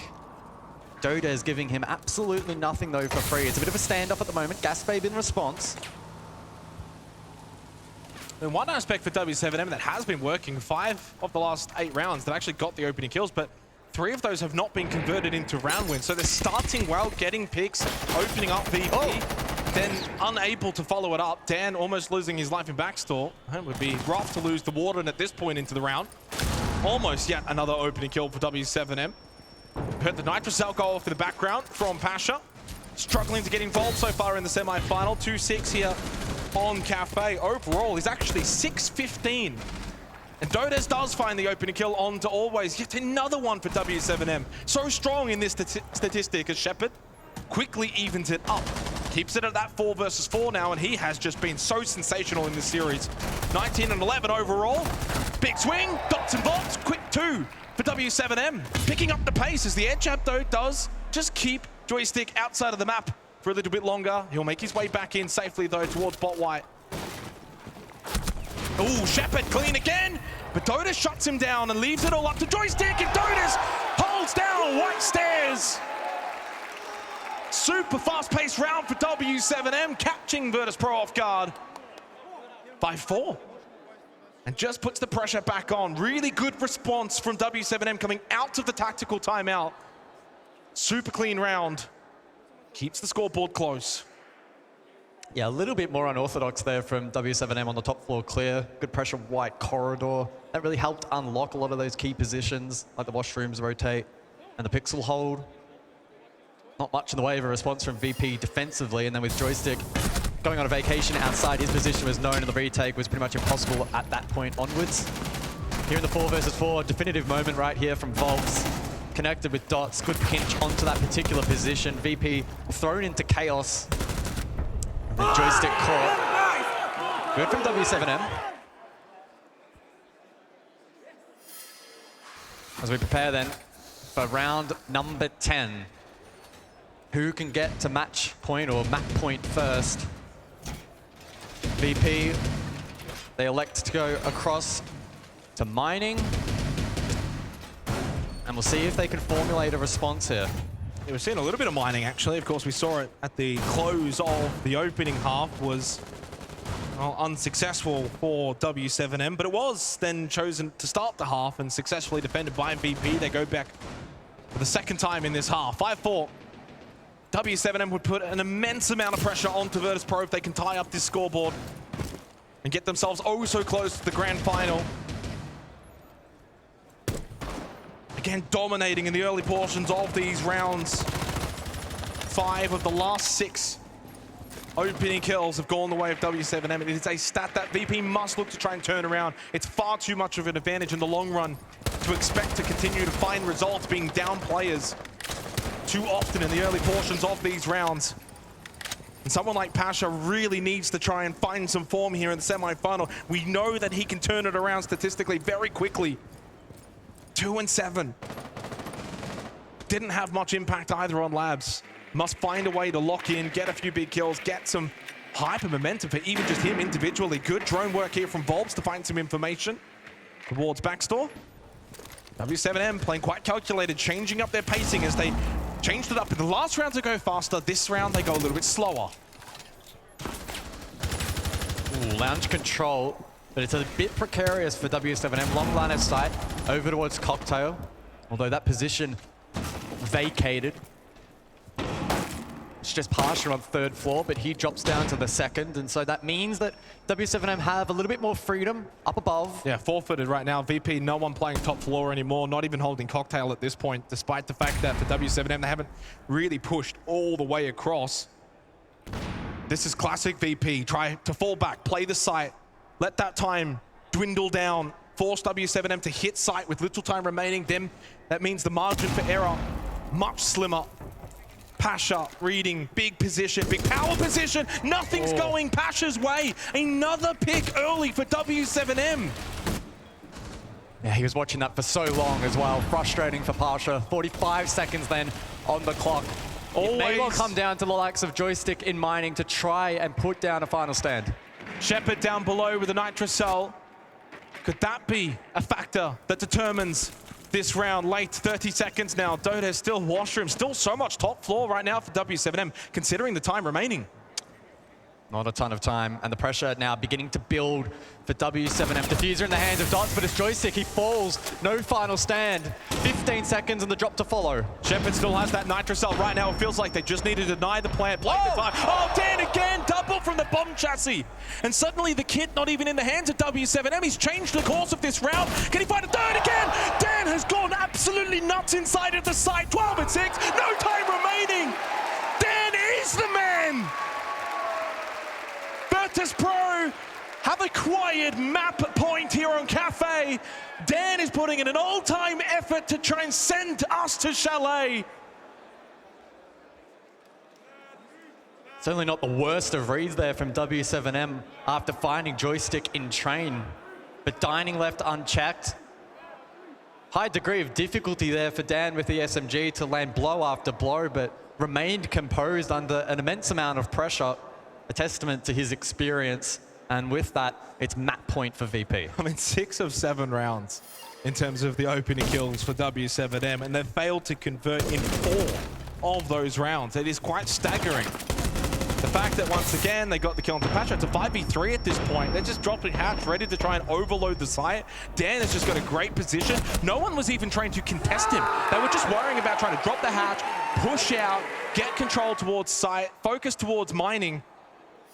And inside a fireplace, Dan was ready and waiting. 6-4 lead for Virtus.pro. 2 opportunities now to close out Kafe and send us to a deciding map of Chalet for this semi-final. Shepard 12-5, he has been the absolute standout for Virtus.pro in this series. Overall now 21 and 12, plus 9 KD. He's the only player that is actually positive for VP across the 2 maps.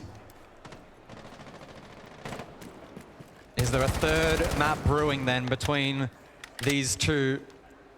It's felt like there's been a distinct lack of 3 mappers here at the Montreal Major for the final phase. The only series thus far to go to a third. BDS and Team Secret back in the quarters. And no one expected that one probably to be the one. This one certainly does deserve a third map though.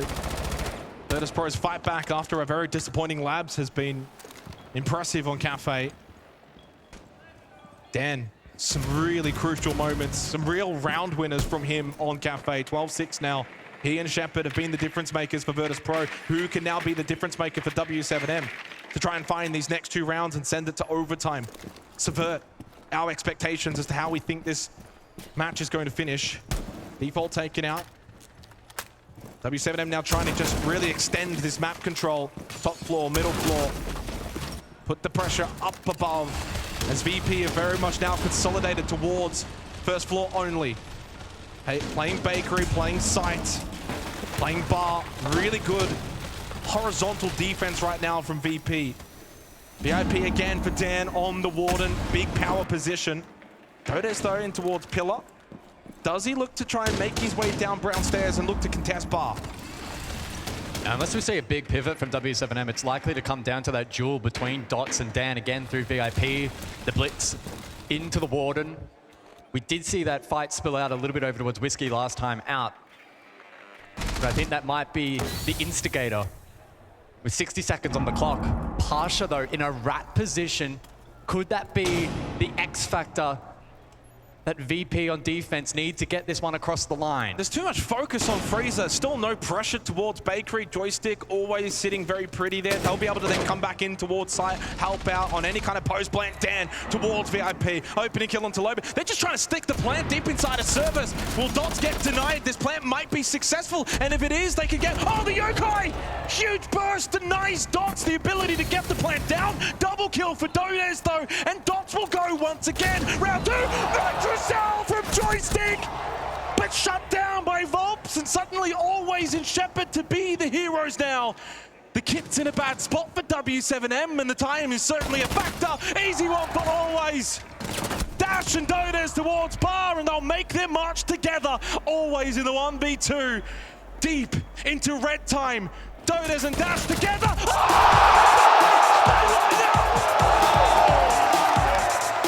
Always in VP are able to send this game to a third map in this second semi-final.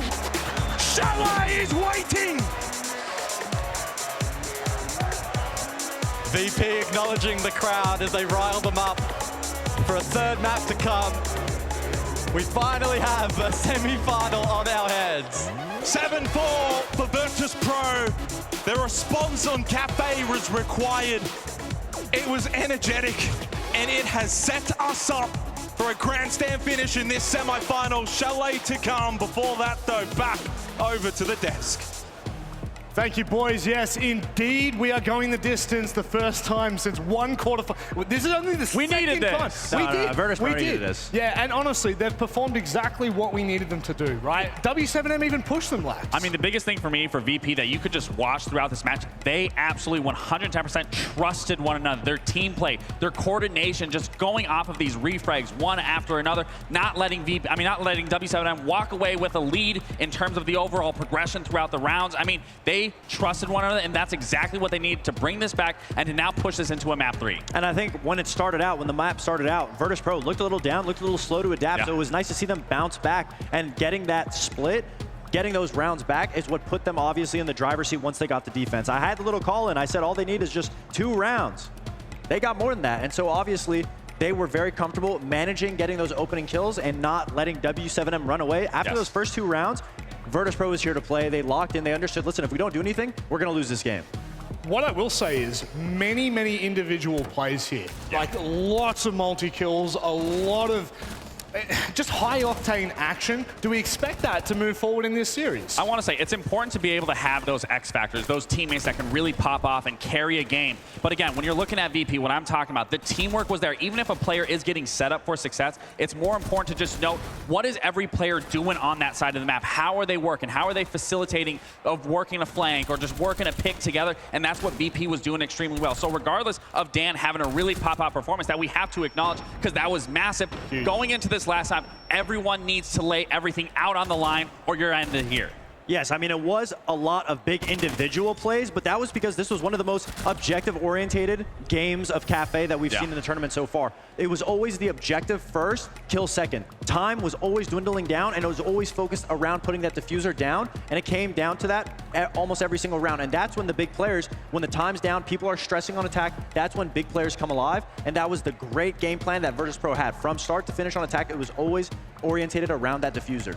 Lax, very quickly, what's your takeaway from the first 2 maps as we prepare for Chalet? I mean, a big bounce back for VP. I mean, going into the unknown, taking those risks that we said that we love that they take. Sure, it didn't work out. Then going back to your home, feeling better on Kafe, finding the core fundamental, what makes this team so structured and so strong. If they can carry that into Chalet, like I said, they need to win it in 2. But seeing this momentum shift from VP and now them trusting themselves, that is such a good thing to be backing pack off of and going into this last map of Chalet. I think the biggest thing for Virtus.pro was mentality, not letting the first 2 rounds dictate, also being a map down. So now that they have the momentum back, I feel like W7m is a very big momentum team. So I mean, if W7m wants to stay in it, I hope they can keep words of priority, words of wisdom. Yeah. I guess like they should make sure that they're getting their energy still in it going into Chalet, because if you just go into it without the energy, I mean, obviously we know Virtus.pro, they're cold, they're cut, they're mean. They can just do this step by step. Well, momentum is well and truly in the hands of Virtus.pro, but that means nothing when we go to a short break, because on the other side, the determining map of Chalet.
When I enlisted, I was told what was expected of me. Be unwavering, unstoppable, unbreakable. It's about time the gear matches the operator.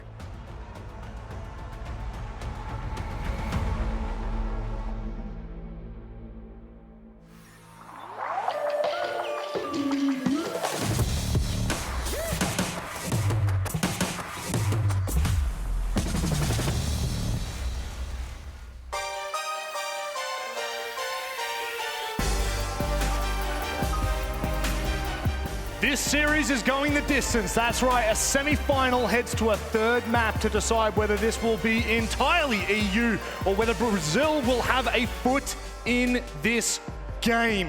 Kafe was interesting. It was explosive. There were highlights from both teams, Lax, but ultimately VP looked much better. Again, it came down to them just trusting one another. I mean, this is a great round of it. Just the trades going back and forth and inevitably going in VP's favor here. I mean, they were just doing a good job at maintaining the pressure on top of w7m, not letting them get control, not letting them play the game, and not letting them set the tempo of this game. Yeah, I mean, I think there was a great amount of things to take away from this game. I really love the utility aspect. Constantly bringing out the Echo, constantly bringing out the C4s. I think that was the best thing to see, especially from w7m, to see it, and amazing to see Virtus.pro counteract it. They handled the aggression great. Once w7m switched up their tempo, Virtus.pro also switched up their tempo. They picked up the speed a little bit, and then they started going for those executes. And I think Chalet is a little bit harder to focus around executes, but if Virtus.pro can maintain that, I think it might be a similar fashion. Yeah, well, I guess momentum, it swings like a pendulum, right? First, we were with w7m, now we're back with VP. So I go to you here, Fox. What did w7m have to bring on Chalet to disrupt what we just saw on Kafe? Okay, well, I gotta paint the picture here, because Chalet is a map that Virtus.pro loves to go to. They always do the exact same thing. So everyone at home, you can watch. They do a solar over take every single time. Doesn't matter what the site is, solar over. That's Virtus.pro's bread and butter when it comes to Chalet. Yep. And obviously, against Falcons, they almost ended up losing that game. The only reason why they didn't was because they were able to maintain, draw out everything that Falcons had, and they won in the long game. Against w7m, they can't do that. w7m has been better in every single aspect that Falcons wasn't, in the gunplay and the strategy. So I don't know. I think if they draw it out, I think w7m actually comes out on top, and that's why I think w7m is going to take this last match. It's fair. Well, if I got to go for VP here specifically, I mean, they have played a total of 30 rounds. They won it once, they lost it once. The biggest thing for me is now you've played it. You're going to a third time of playing this. You should be already ready and refining your strats, knowing how you want to attack, knowing how you want to defense, moving any possible puzzle piece around to be able to slot it into the right position at the right time and take advantage of going into this for a third time now, because I don't want to see them let their foot off the gas. The teamwork, the camaraderie, everything needs to be on point here, because your conquest is going to end here if you can't get it done. It certainly is. The stage is set here in Montreal. It's time to decide who will be meeting BDS in the grand final. Guz, Xenox, enjoy this matchup. Certainly will, Rob. It's a big finale for the semi-finals to go to the 3 maps. We didn't get in our first one, unfortunately. It was a BDS stomp, but this game right now could be a tantalizing prospect. Chalet for VP and w7m to decide who will play in the grand final tomorrow against BDS. It simply comes down to this single map. Both teams have shown some excellent siege on their respective maps, but now we head to the decider.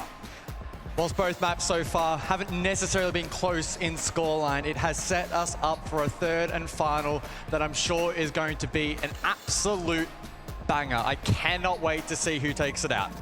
Alrighty, no more waiting around. We all want to see the conclusion to this semi-final. It is Chalet to decide who will play BDS in the grand final tomorrow!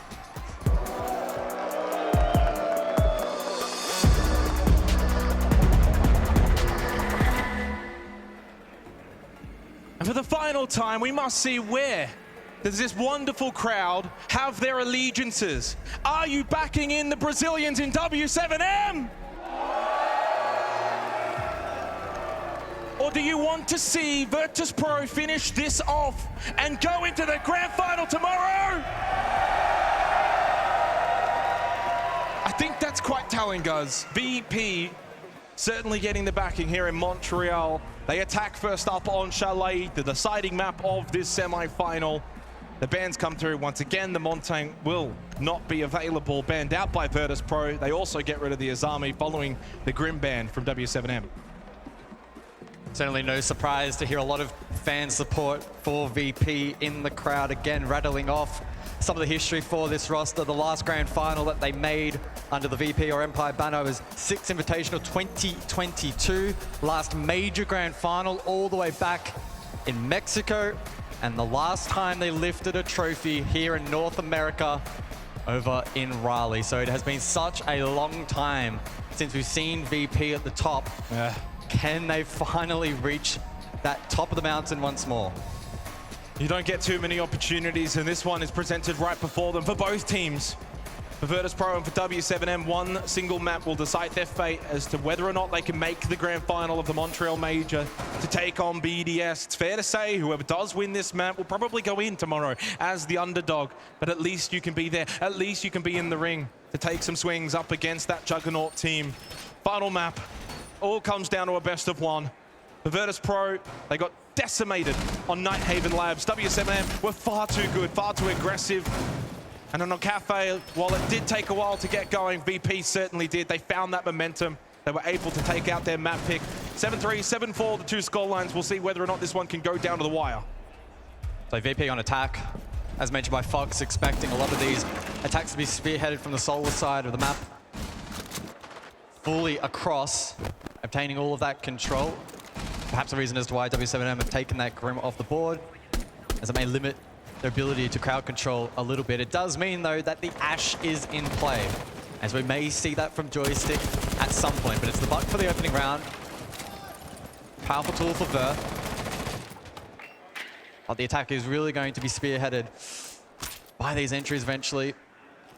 Crossover towards Mezzanine. The cross is established. Very traditional defense from w7m, but it is Dan to find the first, who has been razor sharp in this series. Yeah, Dan's been great. I mean, back on Labs, he, with a lot of his team, didn't quite perform 4-9, but tremendous on Kafe. Good start as well here on Chalet. Find the opening kill for VP. Decent way to kickstart their attack here on Chalet in the first half. Someone like Pasha, though, well, he's been struggling. This could be his map. We know how extraordinary he can be. Now it's all about just locking in, seeing if he can be the one to make the difference. VP more than happy to just take position, though, very slowly, very carefully. Joystick into bathroom. Pasha with piano control. Kind of just push back this defense of w7m. So Rappel in play from Dan, who continues to look dangerous. Rotero from Pasha, can it find the shield? I think it will. Or perhaps not. No. Well, that keeps the deployable shield in a really good position for Dodes to continue to play on the Warden. Bit of a power spot still for w7m in play inside of the map. Muchem are doing the job, stopping that Rotero from being able to explode and deal with the shield. Still a lot of pressure coming from this balcony position, though, outside of Piano. Very much one-dimensional push right now from Virtus.pro. Trying to continue to deal with utility. Finally dealt with the shield. Dodes will fall back. He's going to play top library. Very aggressive still positions for w7m, but always double down their advantage now. All the pressure certainly mounting onto w7m, and Pasha's got top library. There's control. Catches out Dots with a good swift push. Joystick will clear Mezzanine, and it's all down to Dodes. Flawless start for Virtus.pro. On the deciding map of this semi-final, you could not have a better start.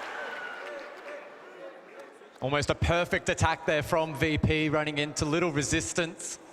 Eventually, the util clear was great.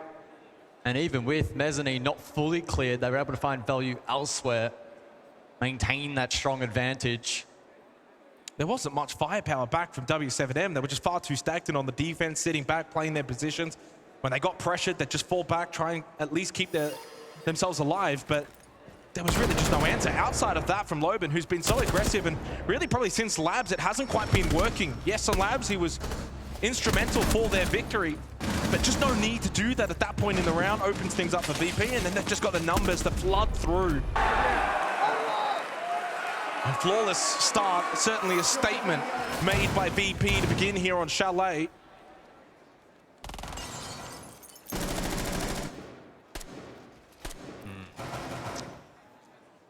Good start for VP.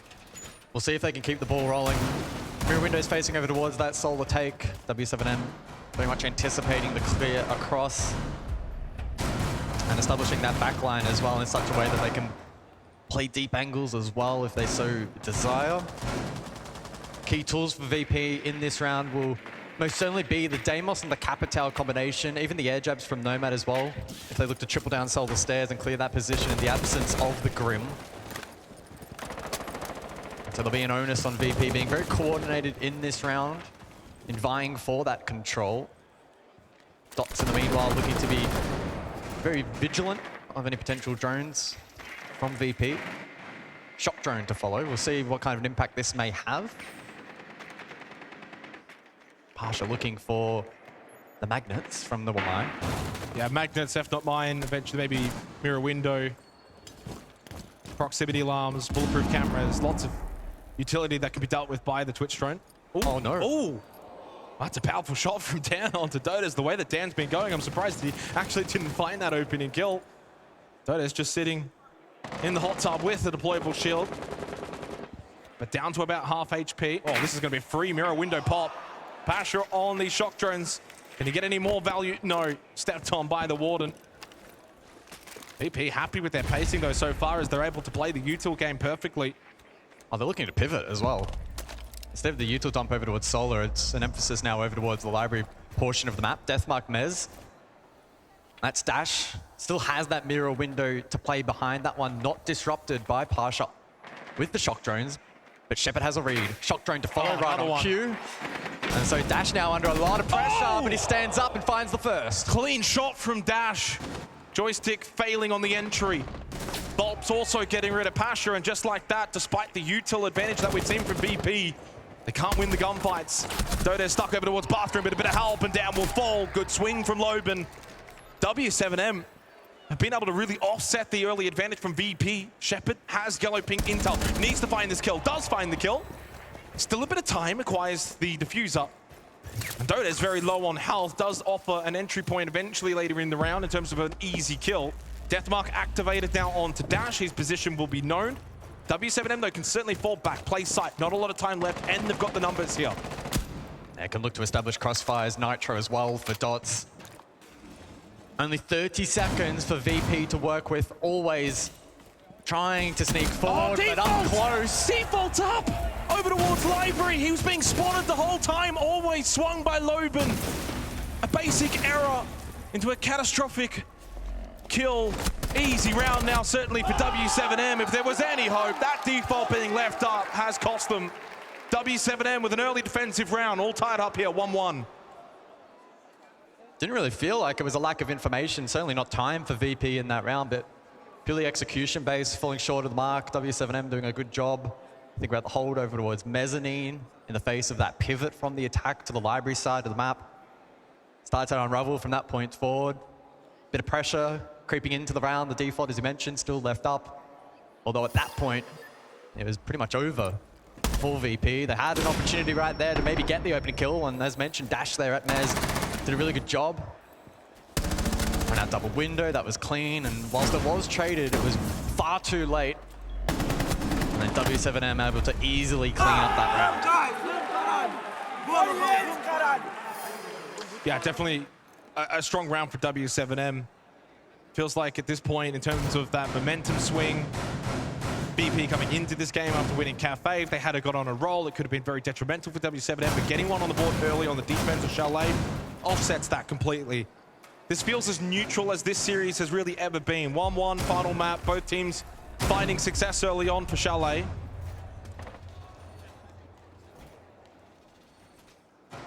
Kitchen and dining for the third round. Good signs early on for the defense of W7m, considering they did lose a lot of their utility from that Twitch drone. Pasha now actually on the blitz. Very big change up for him, moving away from the Twitch.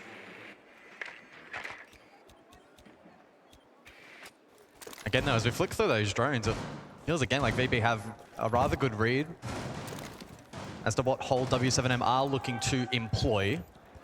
Dan on the Deimos. He can hold that rotation through Trophy. Key position to be played, and the rest of the team will rotate elsewhere. Just the singular dedicated hard breach from Shepard. And the Thatcher as well in combination, but Joystick gets the first. Library Repel. Almost finds a second, has a read. But Volps is able actually to respond, so Dan falls on a 4v4. Yeah, good trade, gets rid of the Deimos, no death marks that they have to worry about in terms of getting information, pushing players out of position. As they can consolidate. Play the back of top floor, Solar, good spot if there's no pressure from VP. Shepard's just repelled away from there, rotating over to the other side of the map to join up with the rest of his team. Always somewhat aggressive here towards lobby. Expecting maybe a push up from Fireplace stairs, but no. No one there. Still top floor control though for W7M means that for VP, it's very difficult to just push in towards site, try and stick this plant. They must clear up above. And that's exactly why Pasha's made his way up. There is one holding close at the window though. Aggressive right now from Loban. He loves playing these aggressive positions, falls back even with that blitz in his face. He's gone for the run out as well. That was so aggressive from Loban. Lost his life immediately to Shepard. Pasha looking to clear out. Player inside of Piano, surely flash, kill, pistol unsuccessful. Double stack as well here over towards the library hallway. If Pasha swings, gotta be so careful. Nitro avoided, flash ready to go. And they can just make their way down library stairs. Crisis averted there for W7M with the blitz. But it does mean for VP, they've got top floor control now. And that's 2 players now isolated on the opposing side of the map. We'll see what kind of an impact that may have. Dots will need to lock down Kitchen. 40 seconds on the clock, and the pivot from VP over towards Trophy. Yeah, Dash also down in basement at the moment. Could come eventually up West Main or library stairs. It will be West Main. Here comes the blitz. Dot's doing a decent job. Bit of help as well from Dash. Pasha's still up though inside of Kitchen. Diffuser needs to be recovered. Not a lot of time remaining in this round, and suddenly VP down to just 2 players up close. Beautiful swing, always not expecting it. Pistol not gonna do it, double for Dash. Oh, and 2 defensive rounds found for W7M in a row. Oh, sets them up so nice here on Chalet. And VP's attack just gets stalled out. Feels like they're just constantly pivoting around the map, never really having that strategic plan to execute from the get-go. And they're not happy with what they've seen. They've called a tactical timeout already after just 3 rounds. Yeah, they had some really good opportunities in that prior round. We saw the run out from Loban, front door, gifted a free kill to the attack, and then with 2 players isolated off the back of the blitz. They should have had those rotations covered, trying to force themselves in towards the objective. It was easier said than done, especially with the retake West Main coming through quite promptly, but still struggling again to get true value from the blitz in that prior round. So a tactical timeout called and VP looking to refocus. It is only a limited opportunity though to get themselves back in this game. Of course, being Chalet, it's not a particularly lopsided map towards defense, so VP sensing that these rounds are critically important. Yeah, I had a look at before, 53% attacker win rate here at the major, so very slight edge towards the attack, which does mean these defensive rounds for W7M oh so important. The opening kill was great from Joystick very early into the round, but then they lost a couple quickly after that. So while the opening kill is great, you then lose 2 immediately afterwards. Gives the advantage back over to W7M. I don't know what Logan was doing there running out of front entrance. He's made some very crazy plays. And as soon as you get that kill into Trophy, you get the kit, it's in a bad spot, you play off that. Pasha stuck over towards Kitchen, and W7M able to close out the round, take the lead here in the deciding map of this semi-final. Virtus.pro must find a response out of that tactical timeout. And so to Bar, we go then for the 4th round. Mirror in play. We've seen that be rather impactful in this match so far. And so the repick comes through with the Twitch in play from Dan. He'll be tasked with looking to disrupt that. A rather aggressive extension then up above from W7M with the deployable shield double piano. And that makes the solo across take a little bit more precarious for VP. I have Deimos though once more to try and get value. Unfortunately, last time out though, died on the roof. And so those death marks unable to track the defense, which has sprawled across the map. And Loban likely to be the primary target of those death marks. Yeah, it continues to just play these super high impact positions. Sometimes it works, sometimes it doesn't. Could give an opportunity again for VP to try and flush him out, get an early kill, take control up above if he does look to stay over towards bedroom. The death mark actually really helpful considering the positions that Loban is actually playing. It's not like he's just sitting sight, which at this point, that death mark would be pretty ineffective. So always getting some really good information from that death mark onto Loban's position. Now moving back towards Piano. As soon as that death mark goes onto him, that's the perceived pressure. He has to fall back. He can't continue to stay towards bedroom. So it's forced him all the way back now to office, even though he wants to make contact towards the solar side of the map. He continues to get forced back by the Deimos. Second death mark. Loben inside of office. Are VP going to invest and try and hunt him down? Oh, Dash is here too, in towards Piano. It's almost like they're baiting Loben. If they try and push into him and they don't clear out the right side of Piano, Joystick can be overextends. Oh, the bailiff up close. Dash just comes around the corner. Indeed, it does work out. Really calculated play from w7m to essentially bait the death mark. Expecting VP to play off it. Swing on the doorway, a chance for always, but no head taken off. They can fall back, continue to play Piano. Up close though, Loben does not fall back. He pushes forward. He wants more. Finds it. Big kill onto always. Huge advantage now in the 4th round for w7m. 2 bursts of aggression then from w7m, likely to be enough to confirm this round. Oh, the timing!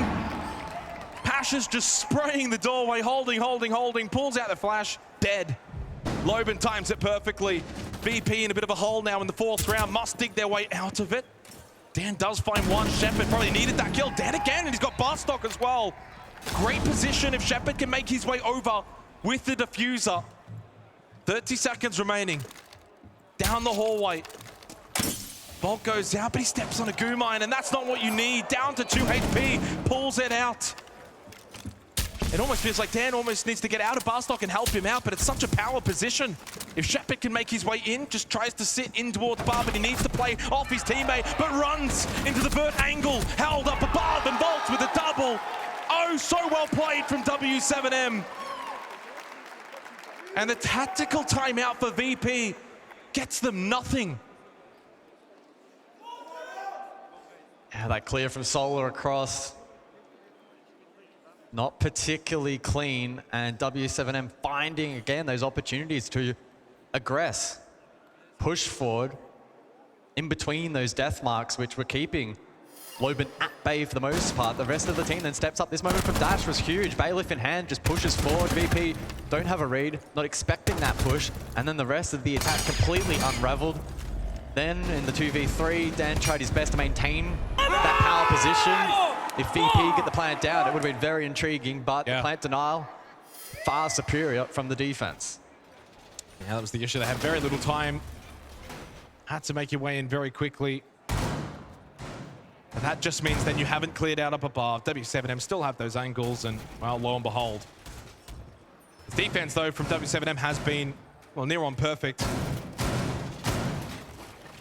Just offering one attacking round to Virtus.pro, the opening round, which was flawless. Couldn't have imagined that this would be the follow-up 3 rounds after such an eccentric start from VP. 2 crucial rounds now forthcoming. Virtus.pro really need these attacking rounds, or they will find themselves in an awful, awful position here for this semi-final deciding map. The pressure is absolutely on them right now to come through, find the next 2 rounds, even up that scoreline, and then we can reevaluate. They really must find these next rounds.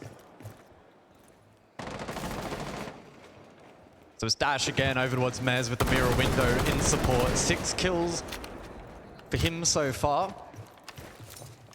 And despite dealing with the utility decently in the past, flushing out this position easier said than done. It's a smoke grenade this time to follow in a Selma. Dash doesn't look bothered. Dash will just push forward. Maybe expecting them to push off of that smoke. w7m has shown really good aggressiveness so far in this semi-final, and it's calculated. Dash repositions, hold inside a library. You've got one still library stairs. w7m are playing off each other very well. Volts, though, does he go for this run out, or is he looking to just hold the position? Was a drone over towards Barstock. Deathmark goes out onto the Malusia Volts inside of games. Good information going over to VP as they look to try and clear him out. He's just holding Stark hard right. This must be someone that you can try and clear. There was a drone as well on top of the Deathmark. So much information onto Volts' position, getting so aggressive. Dash up above, also too, wanting to get aggressive with w7m. But it goes the other way, and VP able to collect the opening kill. So much presence from w7m over towards Bar Games, despite the fact that it's not even the sidecars. Loben as well, running out over towards Bar. So even if Volps is clear, perhaps Loben won't be, although I believe he was just drone. Good drone, yeah, yellow ping. They should be able to play off of this, find this kill. Pasha through Mudroom, unable to find the kill. But Volps then gets rid of always. At least Joystick in a really good position to catch out Loben, keep the advantage for VP. Just under a minute remaining, and dots will fall as well on the mirror. VP starting to make it happen. A double kill from Dan, the hero from Kafe, comes to the forefront on Chalet and puts Virtus.pro in a very commanding position now with only Volps remaining for W7M. Well, they should know that Volps is rotating, but they may not have a read as to where. We'll wait and see in a moment's time. The plant going down from Shepard. Dan should be secured. Yeah. Well, Dan is the man right now in this semi-final. He's making big plays. Double kill in the middle portion of that round sets them up nicely. They capitalize. A second round on the attack found for VP. We'll hear what Laxing has to say as well as we near the end of this opening half. Well, guys, I want to commend W7M specifically on their 2-2-1 split. They're having two players either on the top floor, two players on the bottom floor, and one player close to site, and they are doing a bait and switch, and they are doing it beautifully. The one thing I will say, VP did counter that going into this. They knew that there was going to be two players always with another collapse on that round, but if W7M can continue to do this 2-2-1 split and make it work and keep bait and switching out VP, they can close this half in a 4-2 and then look really solid going into that attacking half. Thank you, Lax. 2-3, one round to go for the half. Can VP make it a 3-3 scoreline, setting us up for a dramatic finish here for the semi-final. Again, for those maybe just tuning in, BDS winning earlier today. They're into the grand final tomorrow. We are waiting to see who will be their challenger, either Virtus.pro or W7M. Two teams looking to forge their own paths from former great teams of these particular organizations. Back in the old Empire days, of course, the old W7M dynasty that concluded at the 6th Invitational. 2-3. The W7M continue with their fast-paced defense. At times, it really does feel like a gamble. Sometimes it pays off, though. Yeah, VP did a really good job in the prior round of being patient, having a good read, not overplaying their hand, and then executing really nicely. So we'll see what kind of split is employed from W7M then here in the 6th round, the final of the half. Across again, the map from VP, looking to cut across from double window. It is the 3 players above currently for W7M. And VP, again, as you can see, a rather passive start to the round, playing on the exterior, allowing others to drone forward. And a minute into the round, now just spotting out Loban, who is once again going to be a key player for VP to shut down. Yeah, I mean, Loban feels like a big difference maker. Whether right or wrong, he has been so impactful in this semi-final. Right now, no kills either for Dots or Dodez, so there's more firepower that can come the way of W7M. Again, these death marks as well from the Deimos have been really impactful for Virtus.pro on their attacks. Highlighting Volps' position over towards Piano. 90 seconds left, a slow-paced round to finish off the opening half. Only 4 drones remaining for Virtus.pro, so information could be lacking towards the latter stages of this round. Very slow start to the round, but a belt of utility to follow. Flashes, Capital bolt as well elsewhere, always. Well, he commits to the double repel and he finds a kill. Joystick as well. Default shot out, Joystick can push forward, good kills for Virtus.pro. No response from W7M. That aggressive play from Loban doesn't work out this time. Good pinch from VP. Deathmark once again, now on to Dodez deep inside our office at the half-wall default position. Of course, it's kitchen dining though, but you still need to defend this for as long as you possibly can. Keep that Vert established for the defense. Dodez does have Zoto canisters and the Nitrocell to defend his position, try and ward off this push from Virtus.pro. Well, time now becomes an issue for VP. 2 picks is great, but they need time to get in towards this site, flush out, and potentially go for the plant. Deathmark, dash, so low, 6 HP, survives. Can he stay alive for a little bit longer and make an impact? Does not. He loses his life. The damage was too much. He will fall. Big advantage right now for Virtus.pro. They must capitalize. Down to Dots and Dodez, 2 players that have struggled to frag so far in Chalet and continue. Dodez does get 1 air chap, annoying at this point. Can he continue to stay up above, find a way to deny the plant? It could be a difference maker. Good kill onto Dan. Pasha's got to stick the plant. Is there a way that always can provide the cover? Dodez looking to find an angle. The plant must be stopped. It cannot be stopped. 1v2 post-plant for Dodez. Does still have a Nitrocell available and a Zoto canister, but not really much utility to help him in this position. Drops into kitchen. Pasha was waiting. Virtus.pro were waiting. 3-3, all tied up on the deciding map of this semi-final. It could not be closer. Good work then from VP in the closing rounds of the half, really slowing down the pace and suffocating w7m on those extensions. Not making the same mistakes that we maybe saw earlier on in the half with VP getting caught off guard from aggression. They instead let it play into their hands. First pick, Loben. Phenomenal. The second to follow with Volps under pressure. Frustration creeping in a little bit there for w7m at the conclusion of the half.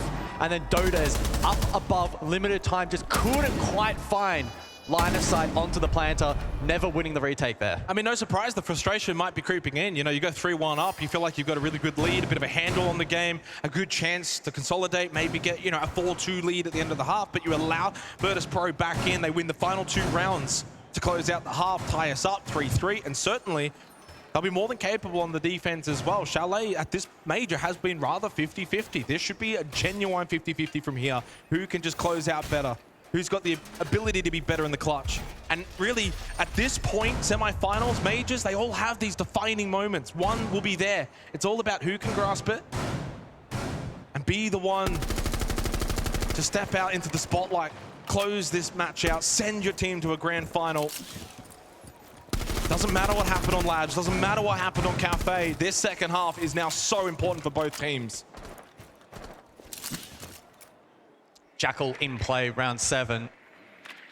Dash to kick things off over towards kitchen hallway. So a potential horizontal clear from the Jackal and gaining information. Frees up the rest of the team potentially to be droning elsewhere. We'll see exactly what kind of an impact he's able to have. Dots as well. So the blitz in play can be a key operator on this site for the Mez clear. Can also be utilized a bit more direct, whether that be through lobby or double window. The game's itself. Well, I thought the Jackal might be impactful, but Pasha said no. Gets the opener. Yeah, big kill, gets rid of the Jackal. Holtz just outside library, does have the diffuser. Looks like w7m want to try and clear out this top library position, rather going on the lateral over from bedroom and office. You have Dodez though over towards Piano, so offering a point of difference in a really good position to try and see if they can catch someone from VP on the move. Unaware that they could be caught from both sides, both angles, repping information. Tough spot right now for Joystick. Can he get himself out of it? No. Nicely done from Dodez. Now expecting the push from top library stairs. No one though making the move, and Dots though makes his way in, clears out the mezzanine with the blitz pistol.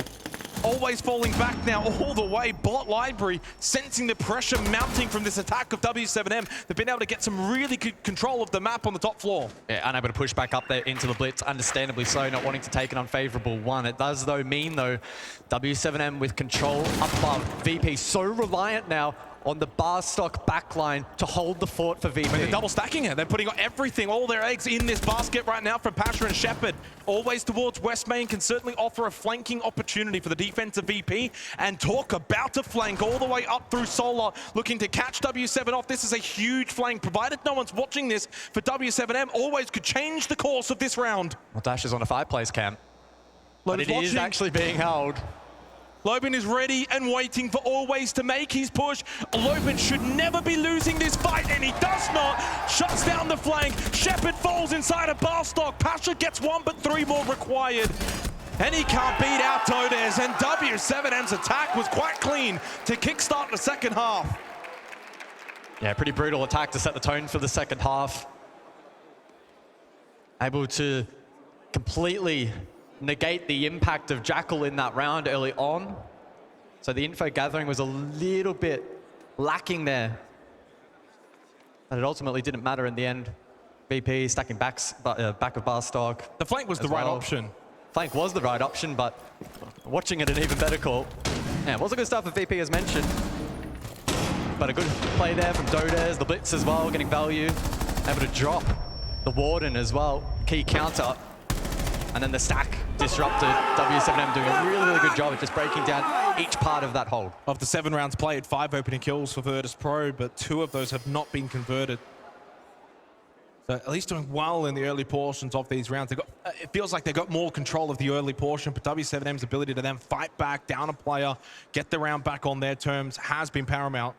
Good use of the blitz as well to clear out top library, get Mez control. And Loben game sense, awareness to watch for that flank. Pays off, pays dividends. Such an impactful player for w7m in this series. Think about how good he was to begin on Labs. He's 23 and 15 plus 8 at the moment. He's got the best KD out of everyone. The only downside though is his entries. He's 3-6. He's been involved in 9 entry battles, only for 3 wins. But it's the risk you take when you play the power position that he has been playing. 3-4. Good start to the second half for w7m. Now the response from VP required. That prior round as well, only the second occasion where the opening kill hasn't translated into a round win. Whoa. On the topic of opening kills, Another one. a sharp shot. But they cannot hold and maintain the advantage for very long. Loban will get the response, a very swift one onto Pasha. Good trade. Dan is also very low from that early engagement, so he's suffering. Can just fall back, play sight though, deep in towards Wine. Look at the clash as well to look to delay, and always on the flank towards Kitchen. Right now, pretty much most of w7m outside of the map, except for Loban, top floor. Dodos has made his way in towards Barstock and making his way in through Bar Games. Volts does find a kill onto Joystick, and Dan will fall, low HP. Dan is dead. w7m will take a big lead into this 8th round. Shepard even on the clash tries to get the gun out. Maybe should have kept the shield up, and always in a 1v4. Had a big clutch back on Kafe, but surely this too much for him. But West Main stairs, Dodos makes his way. w7m edging closer to being in that grand final. They go 5-3 up on Chalet. VP backs up against the wall on Chalet. And I was making the point that heading into that round, 2 occasions, the opening kill not converted to the round win. Both of those VP. That's now the 3rd. It was a really good trade from w7m, and they were able to carry that momentum forward into aggressively hitting the site. VP unable to push back. Vert play was also on offer. They leaned into that really, really nicely. Good flick there from Volps. That's nuts. That was insane. And then the rest of the defense crumbling. w7m looking very sharp here. Yeah, I mean, I wonder right now what the VP need to do to try and turn the tide. They're getting opening picks. The early rounds have been great. But to be fair, the credit to w7m, they've had the ability to also trade those opening picks, offset any of those slight advantages very quickly, and then gain their own. So maybe for VP, even if you're getting these opening picks, maybe you got to just fall back, play sight, play the old style of Virtus.pro. Force that clock to go down, force w7m to clear, push, rather than looking to take the fights, even if you've been somewhat winning them.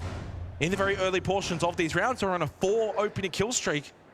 But in that streak, they've lost 2 rounds. And that's concerning right now for Virtus.pro.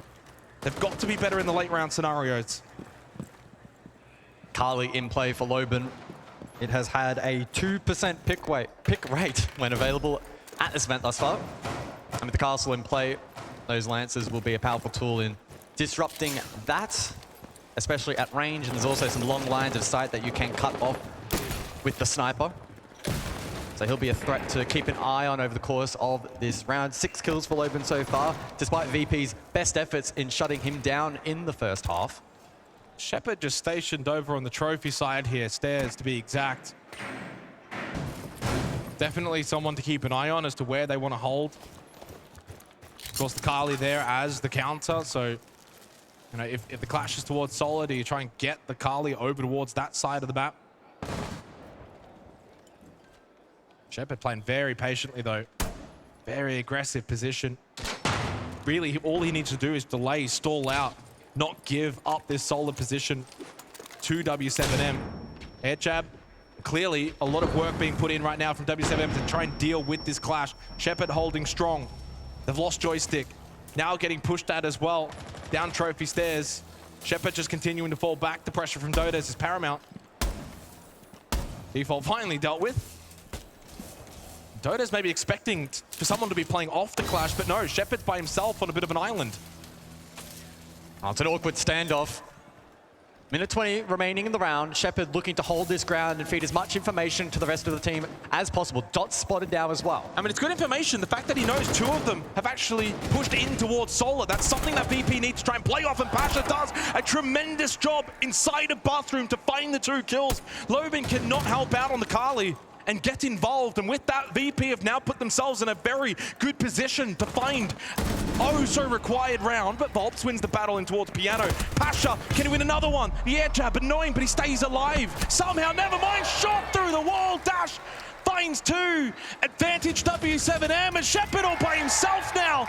The defense has fallen apart for Virtus.pro as w7m collapse on in.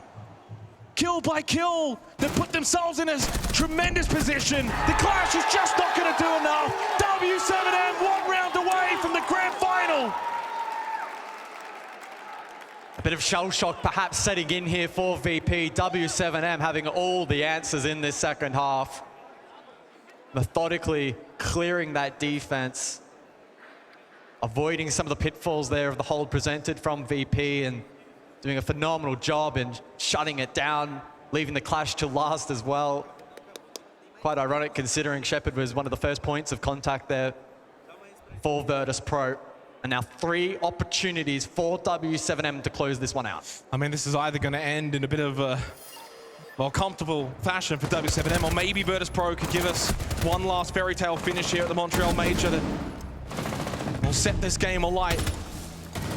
w7m with 3 opportunities to book their place into the grand final tomorrow against BDS. Look to set up that matchup that they had at the EWC grand final. Searching and seeking for that revenge, that redemption. 3 chances, and 3 chances on attack has set them up perfectly. They did the work early in the first half when they won 3 consecutive defensive rounds. Well, that is now exactly what is required from Virtus.pro. 3 consecutive defensive rounds. It's going to take a huge effort from here for VP.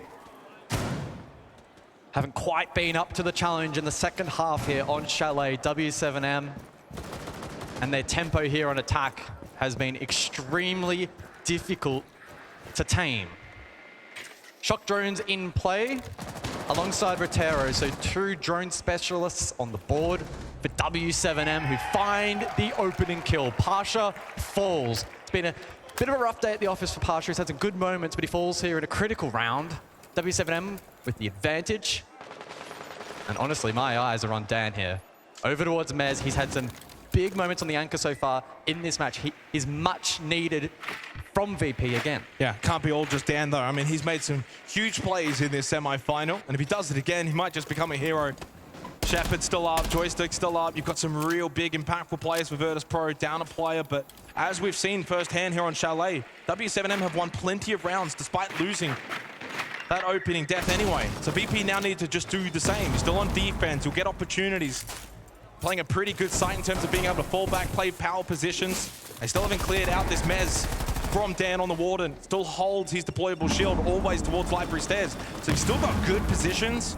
But yeah, being down a player, certainly not ideal. They must get the next kill, or 2, or 3, honestly. Because the w7m train is certainly just rolling all over them. Joystick, deep position inside of Library, just praying that someone comes out of office. Just over a minute remaining. Dodez peeks, but doesn't find any information. VP are just holding. They are not peeking anything. Well, the last Rotero was used on that Piano Castle barricade, and it means that Dan has that deployable shield now to play around. And with the cross from Joystick, this config from VP may be a challenge to break down. I mean, Dots are trying to put the pressure straight in towards Library, clear out this very back position that Joystick has been holding. Joystick cannot lose his life for free. It would also offer an entry point in towards Library. Bolt's now coming up Library Stairs.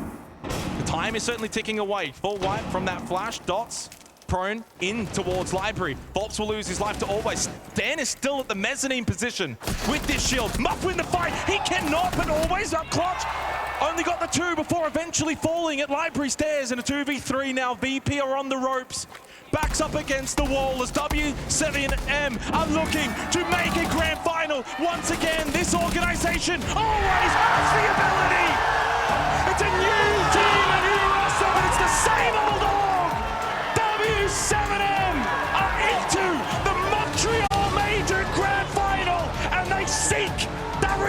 against BDS. What a